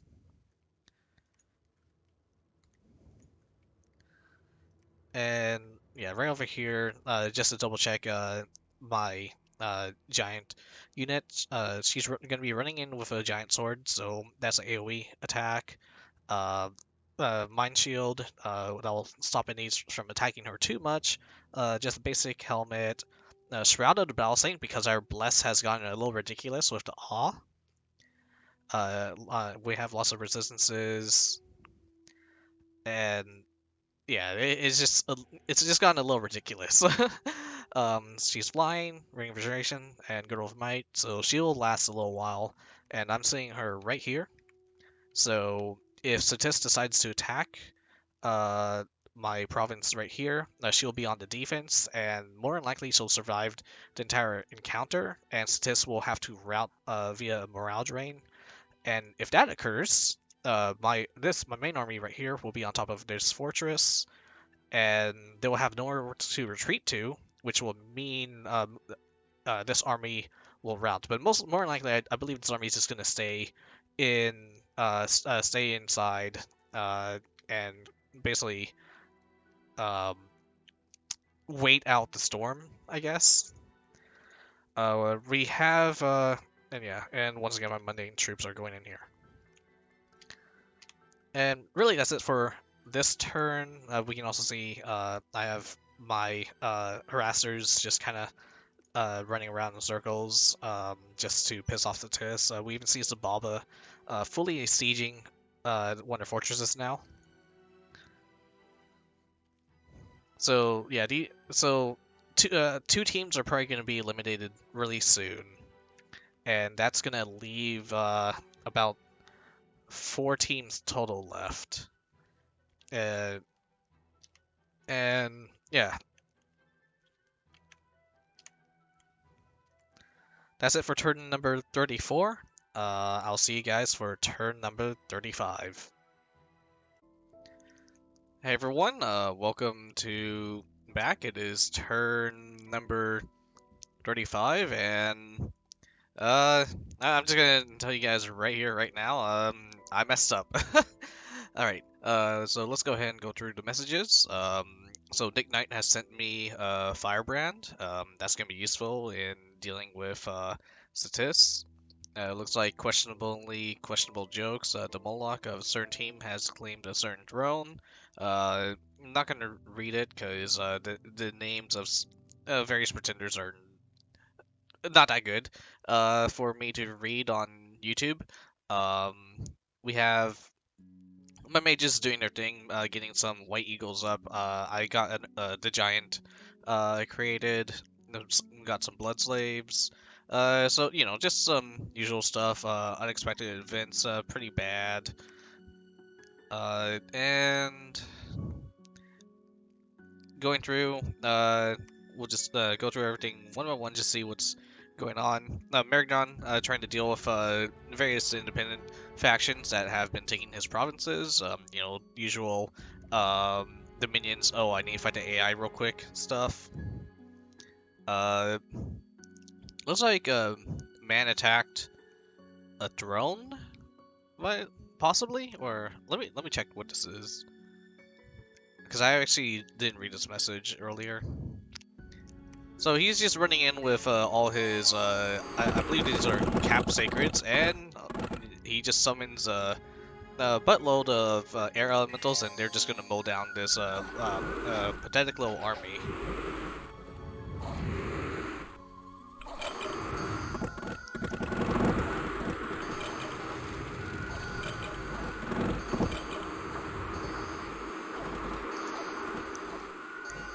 And that's that dealt with. Let me check the...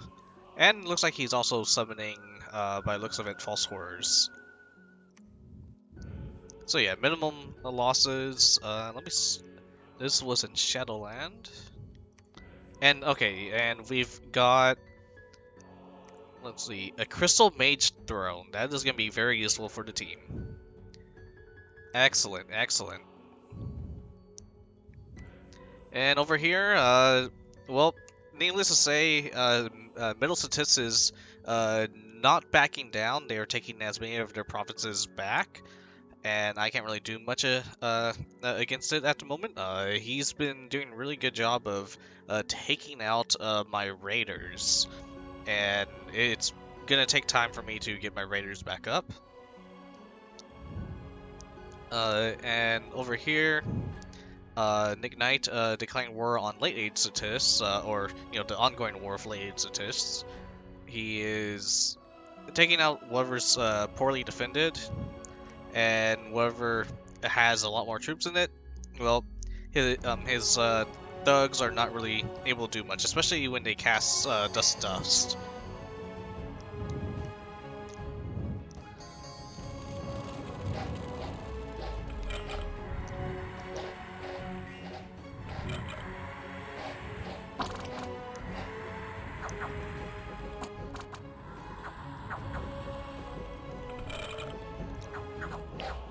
Just really curious what takes him out this time.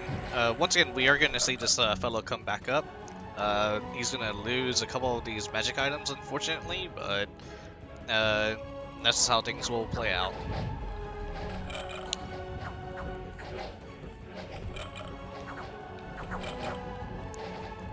We can see he is, he's not doing too much damage. He only has 2 attacks per square at the moment with a stinger and a hoof. But we can see he is quite tanky. And it was right here, it looks like, yeah, it looks like we have the Sauromancer, really geared up with a lot of equipment.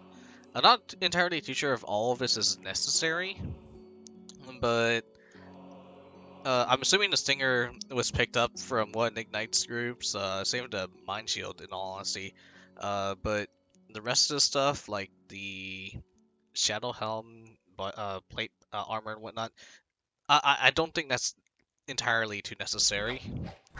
But who knows? That might be me. Now, okay, hold on. Is this? Let me. What is this guy? Okay, he's actually turned it into a bit of a thug Ctis himself. Interesting. Very interesting. I haven't. And he has salt. Does this unit have salt vulnerability? Undead Immortal has iron vulnerability.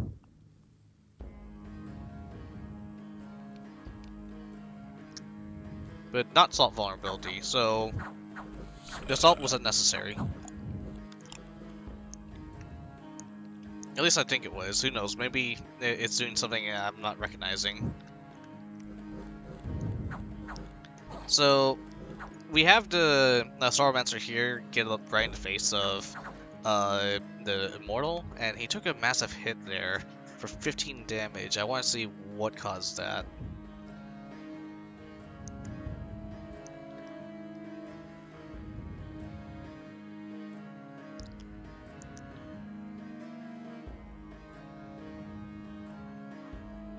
Okay, so it was a long dead warrior managed to bite the Wraith Lord for just a flat 15 damage, and yeah, okay, so that was just a lucky bite from one of the units, from one of the long dead, and oh, and the Sauromancer dies. So yeah, I wouldn't recommend the Sauromancer like that, just going in, and yeah, it looks like it's just all the undead managed to kind of bypass the awe, and just with numbers, you know, did their thing and swarmed the Wraith Lord.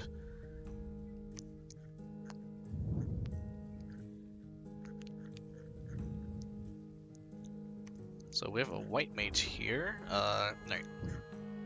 Let's see what the very last attack was.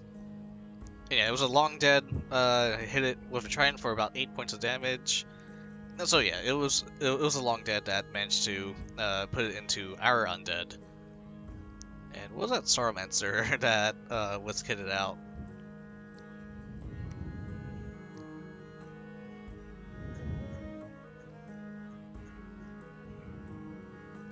Was it this fella? Okay, he's a white mage now. Got it.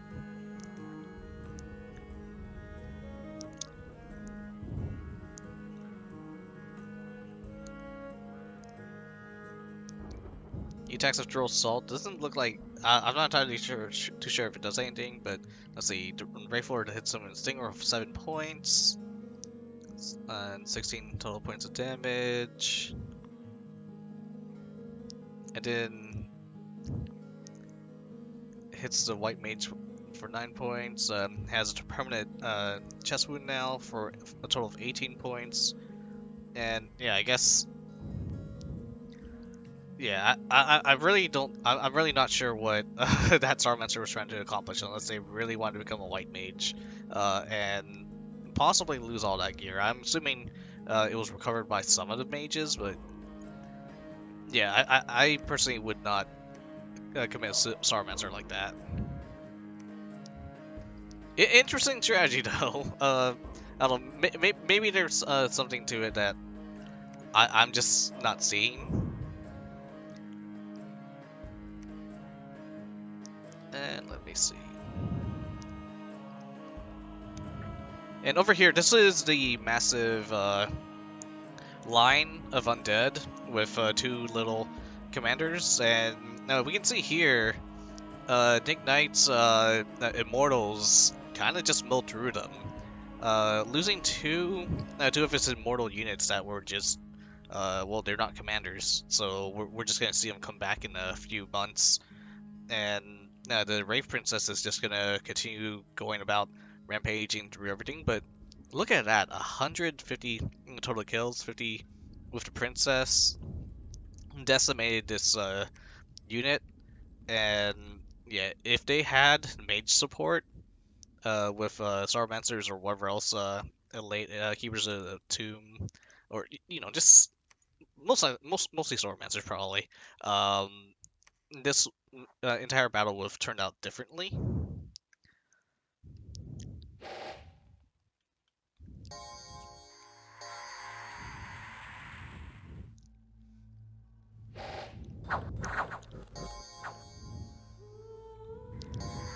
And right here, we also see Nick Knight is on the defensive, so if it becomes a stall battle, there's a 100 turn timer, I believe, and being on the defense, if you manage to hold out for 100 battle rounds, I think you basically automatically win.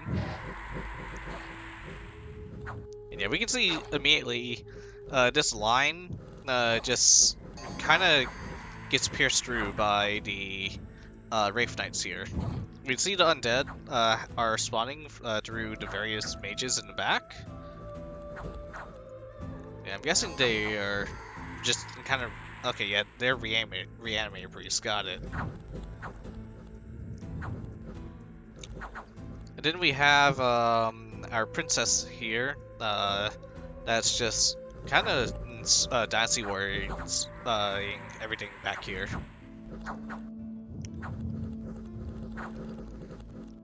In fact, this is basically what these units are. They're just like Dynasty Warriors characters, just dealing with mobs.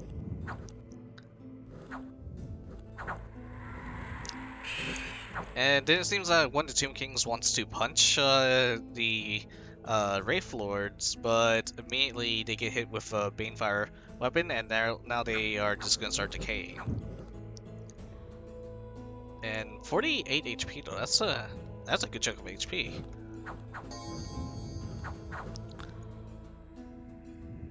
I didn't realize the Tomb Kings had that much HP. That's pretty nifty.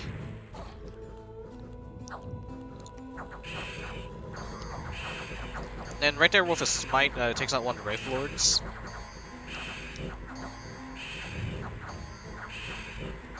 But we can see this Wraith Knight is absolutely decimating this line. And then they're just holding everything off on this side.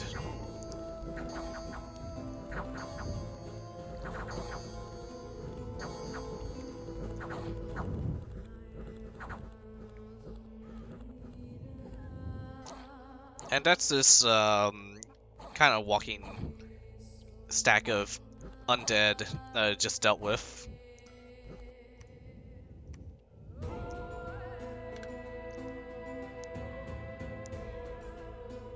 Let's see, what happened over here?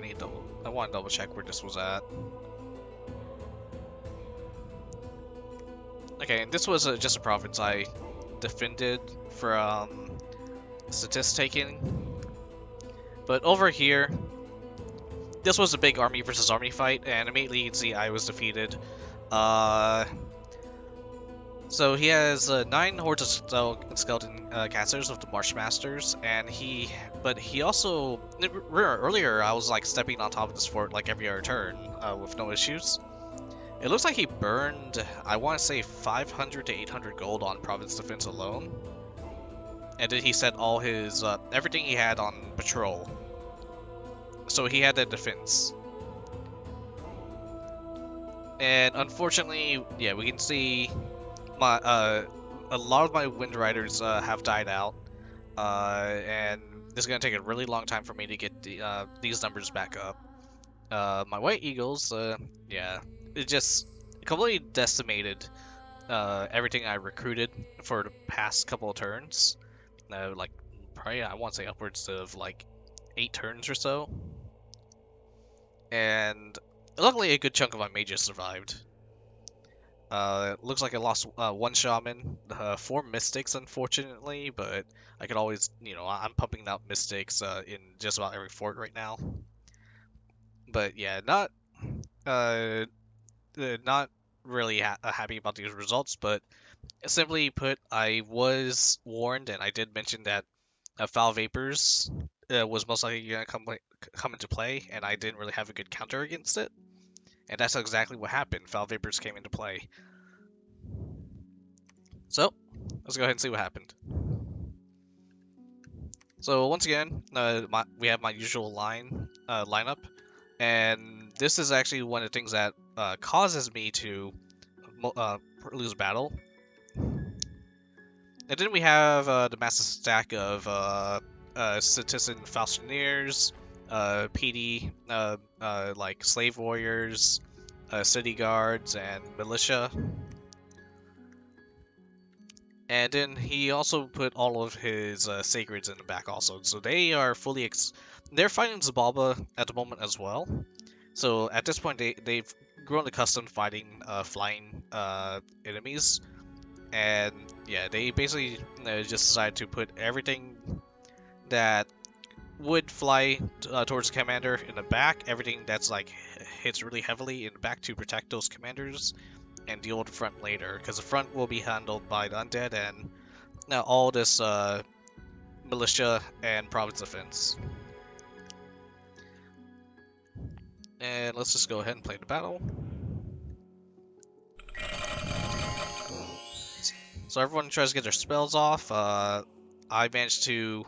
I didn't want giant form the Myrmidons, but apparently, yeah, they elemental formed the Myrmidons first, along with a couple of my Icarids.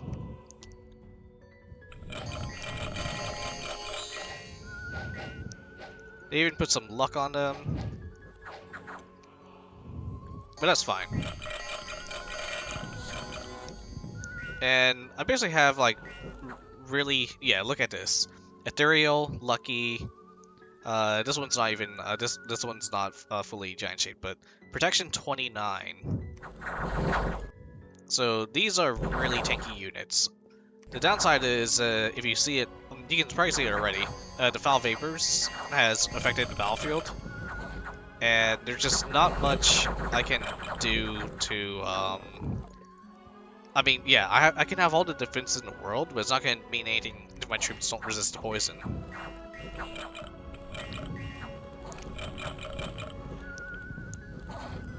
And then we have the chariots. They are actually doing really good work mowing down troops. We have the albedos, the white eagles. I wanted them to focus on undead, but unfortunately, yeah, they dealt with the militia instead. And we kind of have like this pincer attack going on in a way. We have the Ctisian army surrounded, but they have a really strong defensive line. They are all resistant to this poison miasma that's affecting the entire battlefield, and it's just my army is basically on the clock, and they are gonna lose it. They don't have the poison resistances unless, yeah, my sacreds have 5 poison resistance, but they're still going to be taking that poison damage. They're also just completely outnumbered by the massive amount of undead and militia. My albedos, the white eagles, are definitely going to be able to tank things out, but I wanted them to once again be DPS units and take out the undead, and they got stuck fighting the wrong units. Then over here, my chariots, oh, it looks like this one didn't do that much. I think, yeah, like this one for instance, kind of took out a couple units by the looks of it, like, but not nearly enough. And this right here, if you saw that, I realized that's one of the mistakes I made. I have this massive lineup of troops, but they're all the way in the back. I feel like if I kind of position them forward, like right here where our mouse is at right now, however forward that I can, my sacred mages, my priests, all would have most like could have been in position to kind of clean out this undead horde here, and then that would have given my Wind Riders time to get to the commanders and take out this military. So the main reason why I kind of have everything positioned in the back right here is I always get sniped by archers or whatever else, and I've lost a lot of good mages that way. So I just always had a tendency to put everything in the back. But once again, that just makes the issue of they are not in range to really cast the spells they need to cast.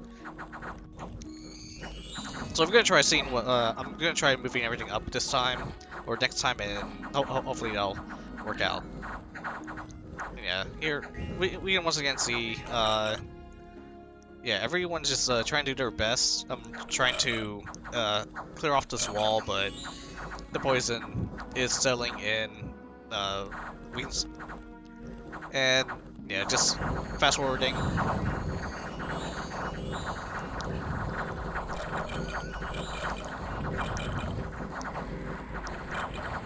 Just a massive hack and slash. And eventually the poison overcomes the majority of my units. They all retreat, or my Wind Riders, they run out of stamina to like keep on fighting the undead hordes. And these lizard shamans managed to escape. This fella decided to stay in tank for a little while, but he eventually dies. And yeah, and this was a Ctisian defensive victory. Oh, and that green lion I summoned didn't really do anything. But we can see my white eagles that were built to fight undead. I felt like they did alright. I mean, it looks, in my opinion, I think the chariots also did a decent job taking out a good chunk of units. Another thing is, I could have cast Poison Ward. I even had a scout with nature gems on them, but I didn't script my Oriads to do that, so that's on me. I'm gonna next time I do like a head-on fight like this, I should most likely get a couple of Poison Wards going.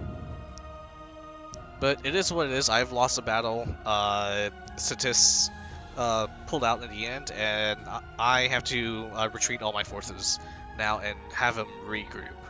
That said, I do have ways to keep Ctis, like, at least keep the lines from collapsing in on me. But Ctis is most likely, you know, full defensive mode now, and it just feels bad because I really wanted to kind of be on the offensive as much as Nick Knight or Marignon was, but I'm just not capable. I'm not really good at offense, or in this game in general. Right over here, man, is once again just dugging through everything.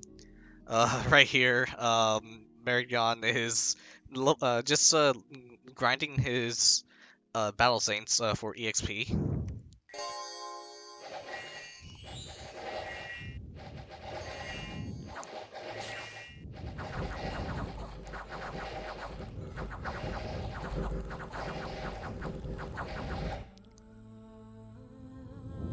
Yeah, he's just slowly working on towards it. I still find this kind of hilarious. I'm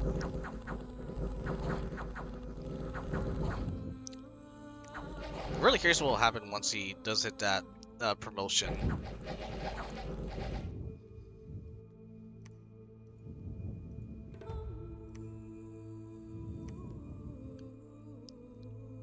Over here, I sent FloridaMen out to battle to deal with some indies.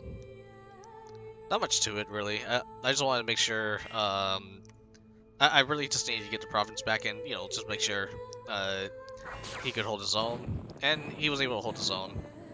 As cool as the Thunderhammer is, it doesn't do enough damage for me, so I'm probably gonna change it out later. The only, I didn't realize it was capped at like 1 damage for the AoE. So I'm gonna swap that out next opportunity I get. And this one right here was me attacking the cave province in Ctis, and basically they have 1 commander all the way back here, or 2 commanders rather. And my Wind Riders decided it'd probably be better to attack the Sacreds. And because of that, they just get annihilated.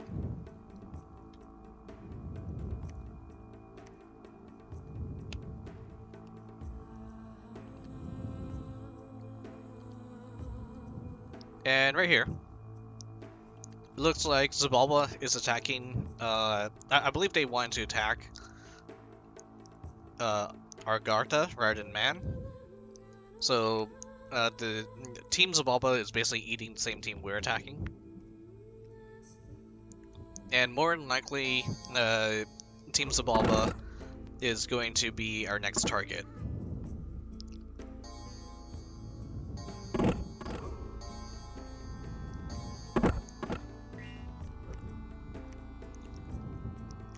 So while we are here, let's go ahead and check out the Ghost King. I hope it doesn't have a crappy name. Dead Loving, okay. Dead, I think, yeah, Dead Loving Hellblast. Head Loving, oh, goddammit, okay. Follower of Hellblast 2, Return of the Hellblast, alright, yep. And this is going to be really important to see out. Alright, I guess I can't really see what their bless is since they aren't in their dominion. But let's see, they have Shield of Fate, so they're getting Twist Fate. They have a Giant Sword. They have Awe. They have Stone Skin. Boost of Messenger. Higher attack numbers. Really high attack, so 25 attack.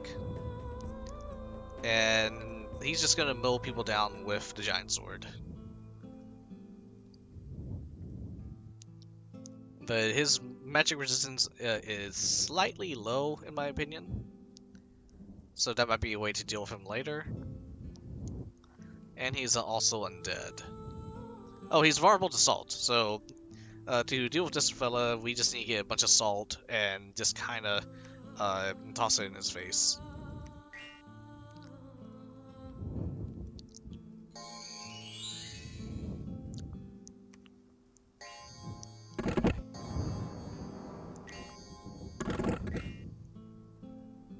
Okay, so he casts the mirror image, but it was immediately destroyed by the crossbow bolts. But yeah, unfortunately, the Man Knights were not ready to deal with this fella, and he just went straight for the commander.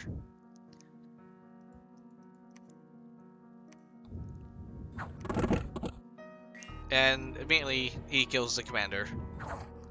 The rest of the knights have no idea what to do, so they all scramble into the woods, and the ones that don't manage to run for the forest just get their souls reaped by the Ghost King.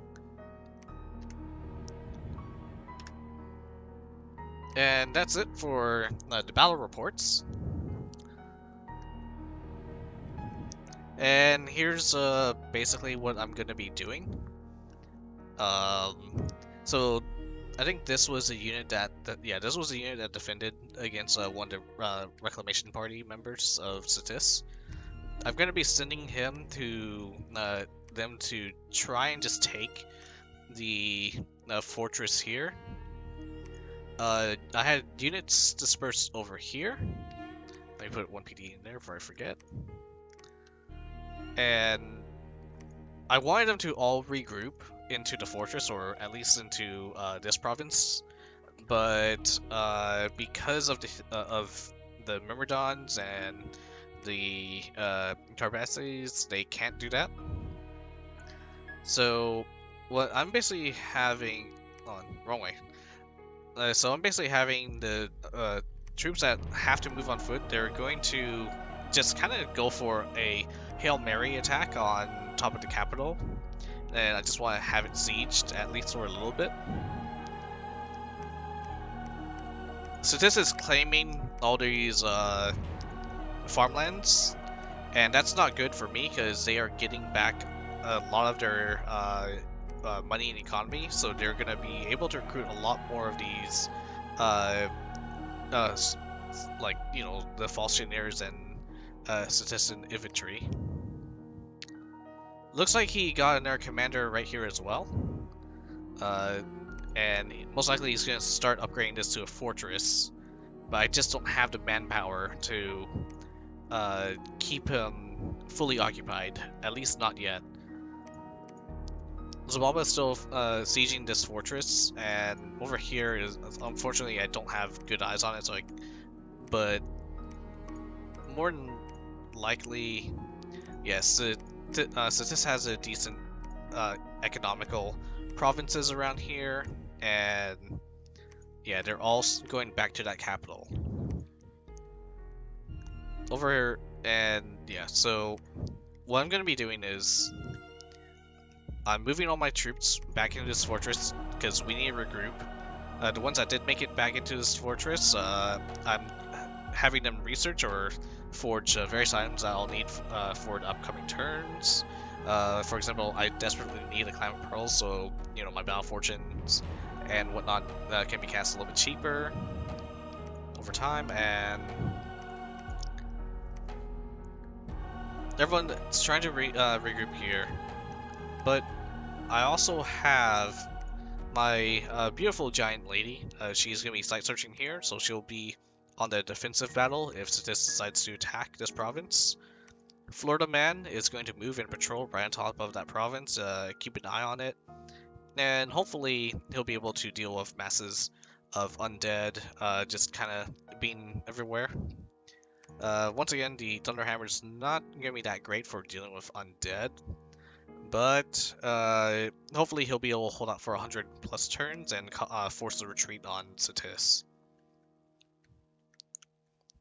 And then over here, I believe, yeah, I'll have another giant mage coming in, and she is just going to kind of stand there and be intimidating and prevent Ctis from walking into this province. So these three provinces are going to be patrolled by my massive combatant mages. I have another one being made immediately, and if I can, I'm gonna probably send her right here.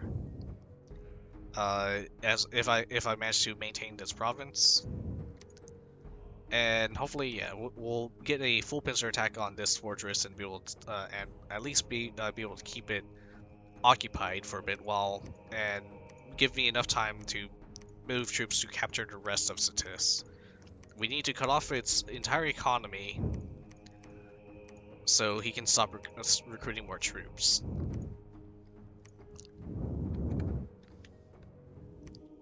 And that is also another thing about this battle.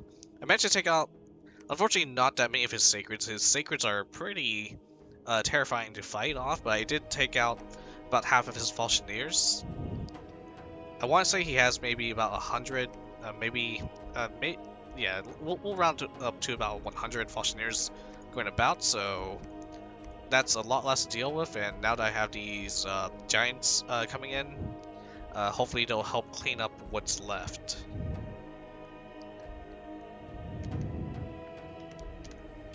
And that's really it for this turn. I am sending some fire gems to Marignon so you can get more battle stains. I desperately need more nature gems, and yeah, not much else to say about that. Not my best turn, but hopefully we win this battle or win this war sooner rather than later.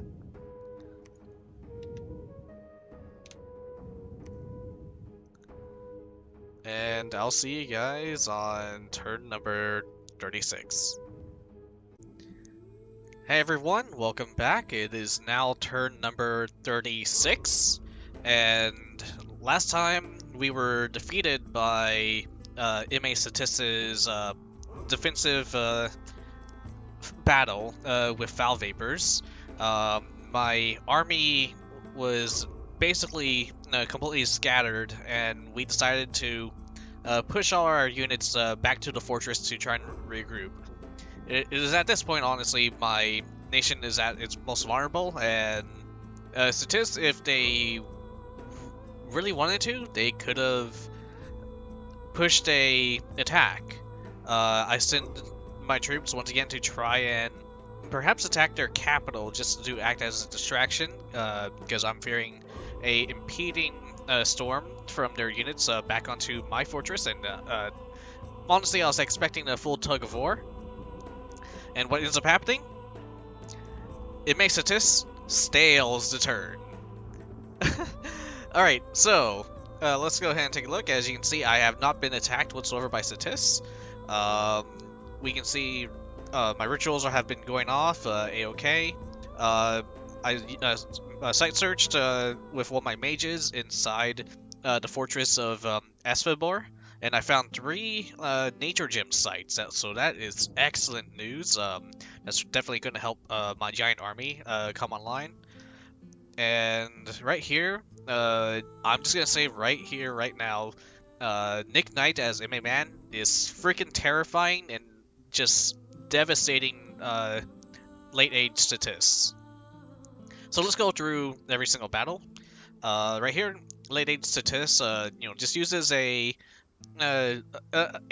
small stack, a decent stack of units to just take on about 20 PD or so, 10 or 20 PD, and yeah, no issues with this here, but the second it runs into anything with flying or anything with trampling, this one commander is going to face some devastating issues.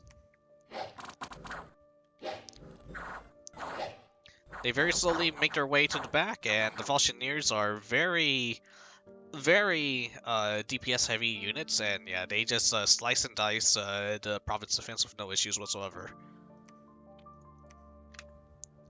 Over here, the Wraith Princess and her 4 knights just kind of go through. They actually do not kill anything here. We can see right here the 2 worms. They do not have anyone controlling them, so they are just noping out of here. The tribesmen run up to the start running up to the Wraith Lords as they are buffing, and this Ctisian soldier right here realizes the commander realizes what they are actually dealing with, and he just says, "Oh hell nah!" And you can see all of the tribesmen, the Ctis, and the 2 worms decide they do not want this fight, and they are running for their lives before the Wraith Lords even begin getting their buffs off. And it is a battle won without a single casualty. Right here, this is my unit that went on a suicide attack onto the capital. Immediately we can see the province defense is pretty jacked up. I'm not sure if that's 25 province defense or this is something a little higher, maybe 40 or 50 or so. I'm really bad with that mathematics, but most importantly, we can see that they were using their monument to patrol. And remember, they still had last turn, so this monument has been patrolling for quite a while. So let's go ahead and see what the god of Ctis is using. And this is something my team has been speculating for a while. We just go ahead and play it. It buffs with Astral Shield. Strength of Giants on itself, resist magic, Strength of Giants up front, I'm kind of missing some of the units. Earth Power, Far Strikes, and alright. So, it's really tanky, but 850 total HP, 40 protection, hard skin, high MR, 2 astral magic. Now, veterans of Dominions, you know exactly what this means. If you see a god with 2 astral magic, what are you going to do? And guess what? My nation has nothing but astral mages left and right. I am going to, as soon as I get the chance to, I am going to move every single mage I got. Not even every single mage, maybe like at most 8 mages. Give them all astral pearls and magic duel the god. And it's very likely that a mage, like an astral 1 mage with a single astral pearl could just outright kill this god with a casting of magic duel. So I am honestly, this team is kind of baffling me of like how many not great decisions are being made. Like the attack they made with the defensive attack they made was probably one of their the best thing I've seen out of them, and them reclaiming their provinces. That's been really good. But everything else that's been going on, I'm like, all right, let's just go ahead and continue on, because I really, as much as I like just kind of ruffle stomping players at times and whatnot, I do want to have I personally like to see myself get ruffle stomped as well, because I want to see like really interesting tactics. I want to see really like it's as frustrating as it is to get curb stomped by another player. I do want to see a decent tug of war, but like as soon as I saw that god, this team's getting eaten. we're just gonna eat this team. And like, there's gonna be barely any resistance. Like, especially now that I have my giants up, might as well just lay down and possibly die. Anyways, so over here, because no defenses are going almost over because of stale, my wind lords just dive in, take the province. Ctis putting up a decent defense with 2 commanders, only 2 commanders, no mage support, and just marching their forces to reclaim what's theirs. It has some units in the back, that's good. I guess these guys are bodyguards. Sacred, non-blessed. But I guess the blessed doesn't really matter because it's only hard skin. So, but let's go ahead and focus on Nick Knight's fight. This right here, quite obviously, this was meant to be an army that was built specifically to try and fight off Nick Knight's forces. And we can see immediately they were just knocked out of the park. And so yeah, obviously the Wraith Princess is a terrifying unit to behold. But and we have all these Def 1, Fire 1 mages here. Alright, they kind of bless, like, I guess, they're bodyguards. We have all these units with low morale. I think, yeah, we just have some militia. These are some province defense units. Now, big issue. A big issue with this immediately is going to cause a morale rout. As soon as the Wraith Princess goes in and kills a good chunk of them, which is going to happen, obviously, it's just going to cause a mass panic throughout the entire army, and everyone is going to rout. We have over here, we have the Death Mages. They are just spamming Animate Skeletons, which, you know, not really a bad idea. But there's one spell with Death Magic 1 requirement to be cast that we saw is able to take out these immortals. And that is Dust to Dust. Now imagine if Ctis here had maybe, let's say, 2 more mages. Half of them were just spamming. First of all, move them all up. Half of them were just spamming the Animate Dead spells, and then the other half were all spamming Dust to Dust. There would be a decent chance, at least half of these Wraith Lords would, you know, just be disintegrated by the Dust to Dust spell, I believe. Other ways that Ctis could handle fighting off these Wraith Lords, they were only coming in packs of 5 of them or less. They could get some Astral units, which they can summon with this mod around Conjuration, I believe 4 or so, maybe 5. They can get some Astral Mages, or, you know, find some Indie Astrals and cast Solar Flares. So Solar Flares targets undead only, armor piercing, does 16 plus damage with 100 plus precision, and that right there would be able to take out these Wraith units. They just need to be able to amass a army that would not want to rout against them. So another thing is you're sending about. All right, we already know what's going to happen. We can already see the rout happening. Dear tribe do not want to deal with these undead elves.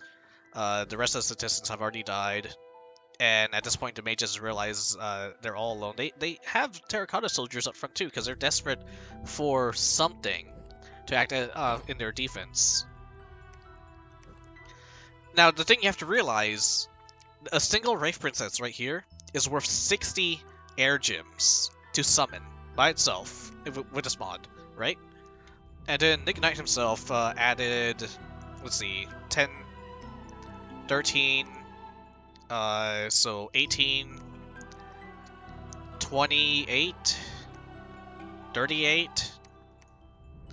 Yeah, so we'll just round up 100 gems total right here in this battle. You want to bring something that would be able to deal with something worth 100 plus gems, you know? We saw earlier they tried to make a anti-thug unit by using Assault, but the thing is, the Wraith Lords don't care about salt. They don't have any salt vulnerability on it. Honestly, their best bet is to have several Death Mages just keep summoning up chaff, in my opinion. Just keep summoning up chaff that will keep them in battle as long as possible, and then have as many like spare mages as left with Def 1 magic, or if they have Astral magic, just spamming solar, you know, solar rays and whoops, didn't mean to do that. Solar rays and dust to dust. That will hit these Wraith Princesses. It's gonna burn through their armor. It's very dust to dust has less of a chance of hitting, but when it does hit, it hurts really hard. But you know, that's how you're supposed to deal with these. You just spike them down with really hard like single target attacks essentially. And because they are essentially path 1 like and low research abilities, you know, that it should be attainable for Ctis to kind of deal with.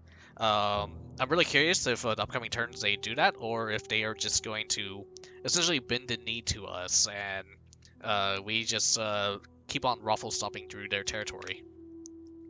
Over here, this is gonna be the same ordeal. We have 3 Def 1 mages here. They have this army that's most obviously gonna rout as soon as they get Scooby-Dooed by the fear factor and just how much units they lose due to the HP loss. And yeah, once again, they are only casting. The only things they're casting is just Animate Dead to try to stall the inevitable. When really, yeah, and we can see some of the units are immediately like, yeah, fuck this shit, I'm out. So with the fear, you have to bring units that are not going to care about morale. So as Ctis, this is an undead nation. Bring your undead, but I guess we killed all the undead because they only had 2 commanders commanding all said undead. And then bring the mages to keep up the undeads from coming in, and then the rest of them just have to nuke. Excuse me, it's allergy season. And the rest just basically have to nuke the wraiths from orbit with whatever single target magic they have that would work against them. Hashtag dust to dust and solar rays. This right here also makes me a little mad with Agartha, because Agartha was a nation I also played back in Dominions 4 and did really well with them. So yeah, they have 7 Water 2 mages, Earth 1 mages. Pretty awesome. Like this, and like fighting underwater. This team can do really well. Let's see how they want to conquer this underwater province. Okay, they all cast Summon Water Power. All is good. Now let's see. Oh, where's the water orbs? Come on, guys. Where are the water orbs? Where are the water orbs? No water orbs. Water orb? Water orb? No water orbs. And they only cast. They only summon. They summon water, a lesser water elemental, and they're all spamming Water Strike. Dude, like, come on. Come on. You have to. Like, there has to be more to it than just Water Strike and like summon lesser water elemental. You don't have like gems on them. You have. I mean, yes, you took the province, but what would have happened if like they walked into, let's say, 20 PD rather than like 5 PD right here?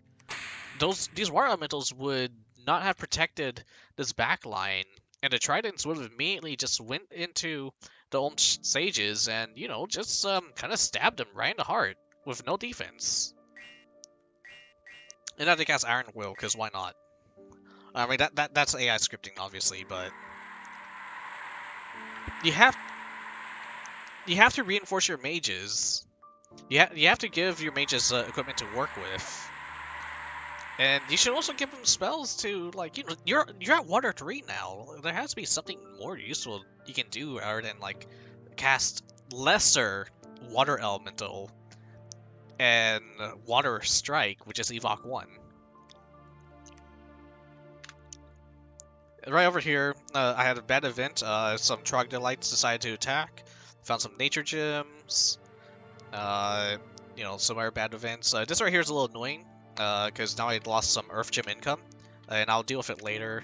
We can see right here, Ctis went ahead and just put their army back on patrol. And let me see, how many gems do they have left? So this guy still has some nature gems. They're wearing they're holding a stinger now because I dropped it, and I guess, you know, to the victor goes the spoils. And yeah, they have all these units here.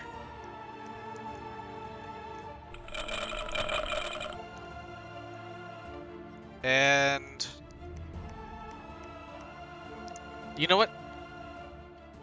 I'm gonna change something on my turns to kind of deal with the fact that they only have like 4 gems left. I'm probably gonna send in a unit only to force them to cast foul vapors and then get out. And I'm not entirely sure if it still works. You kind of equip a scout with like 3 useless magic items in a way, and then just have them retreat if possible. And then basically what happens is because there's so many gems in quotation marks on the battlefield on the enemy team, the mages will decide to burn their scripted gems in order to deal with the potential threat. And yeah, that's one way I could mess with Ctis' patrolling army here.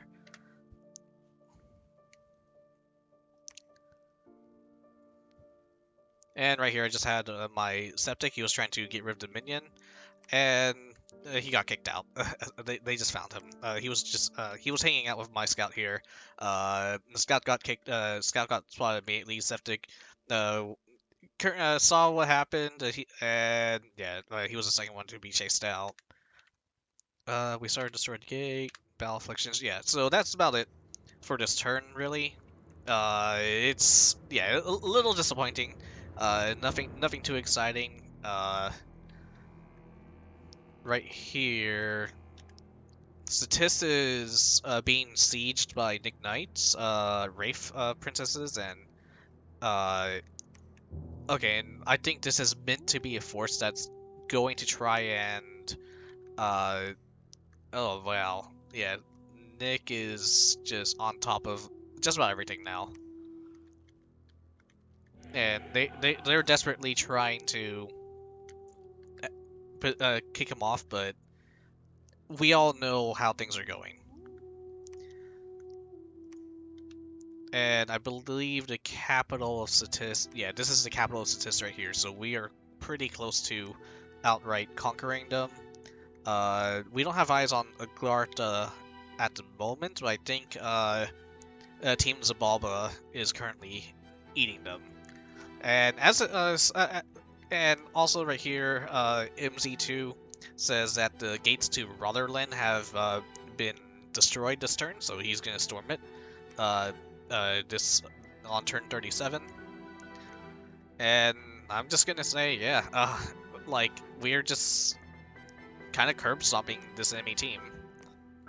I don't really know what their team synergy was.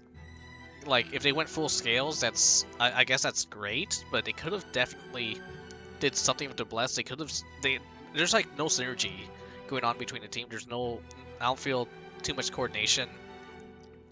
They could have, like, you know, gave each other certain magic items to change the outcomes of battles by... I don't even know how to describe it. It's just that, like,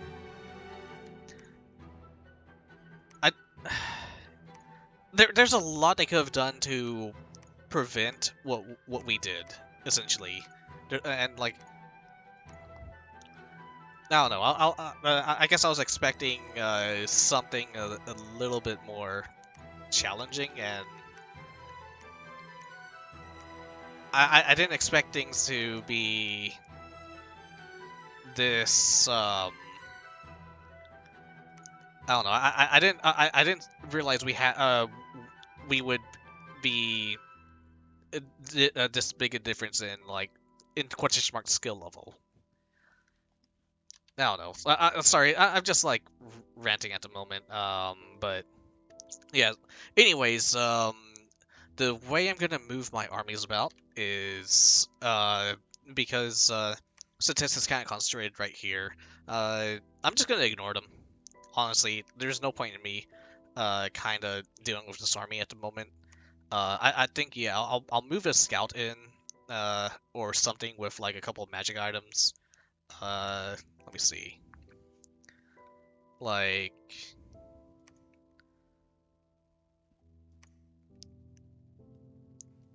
yeah, I could get rid of this.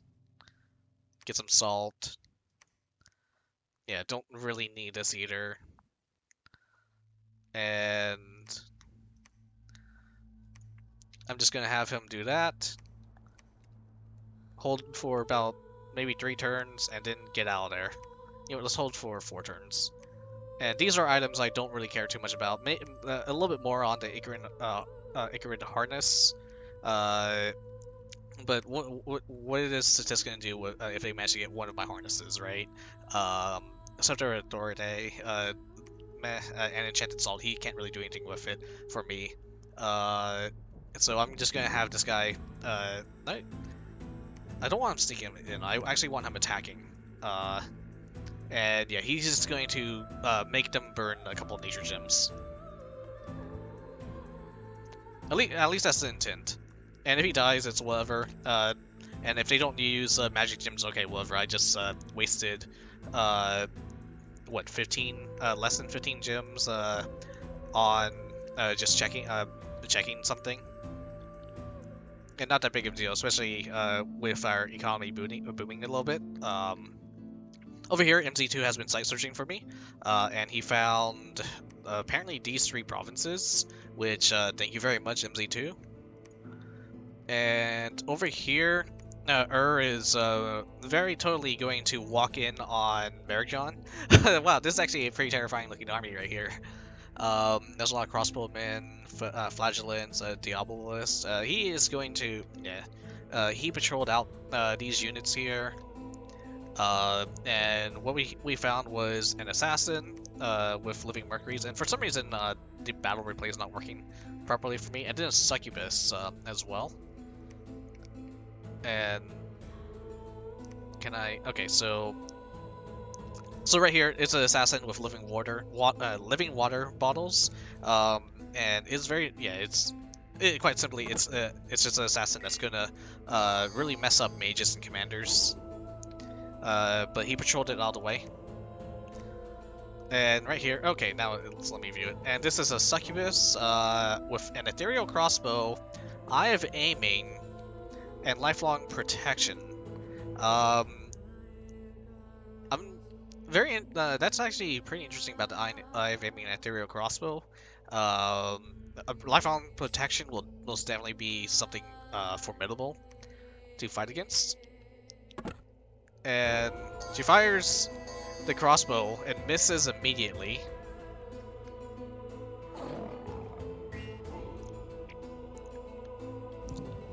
But yeah, this is she like spoiler alert. The succubus kind of just gets trampled by all of the giants. I do not recommend putting that on your search bar. And really, that's the turn here. The Troglodytes, yeah, took this province from me. I'm not gonna care about too much if MZ2 wants to clear it out for me. That'll be excellent, but he doesn't need to.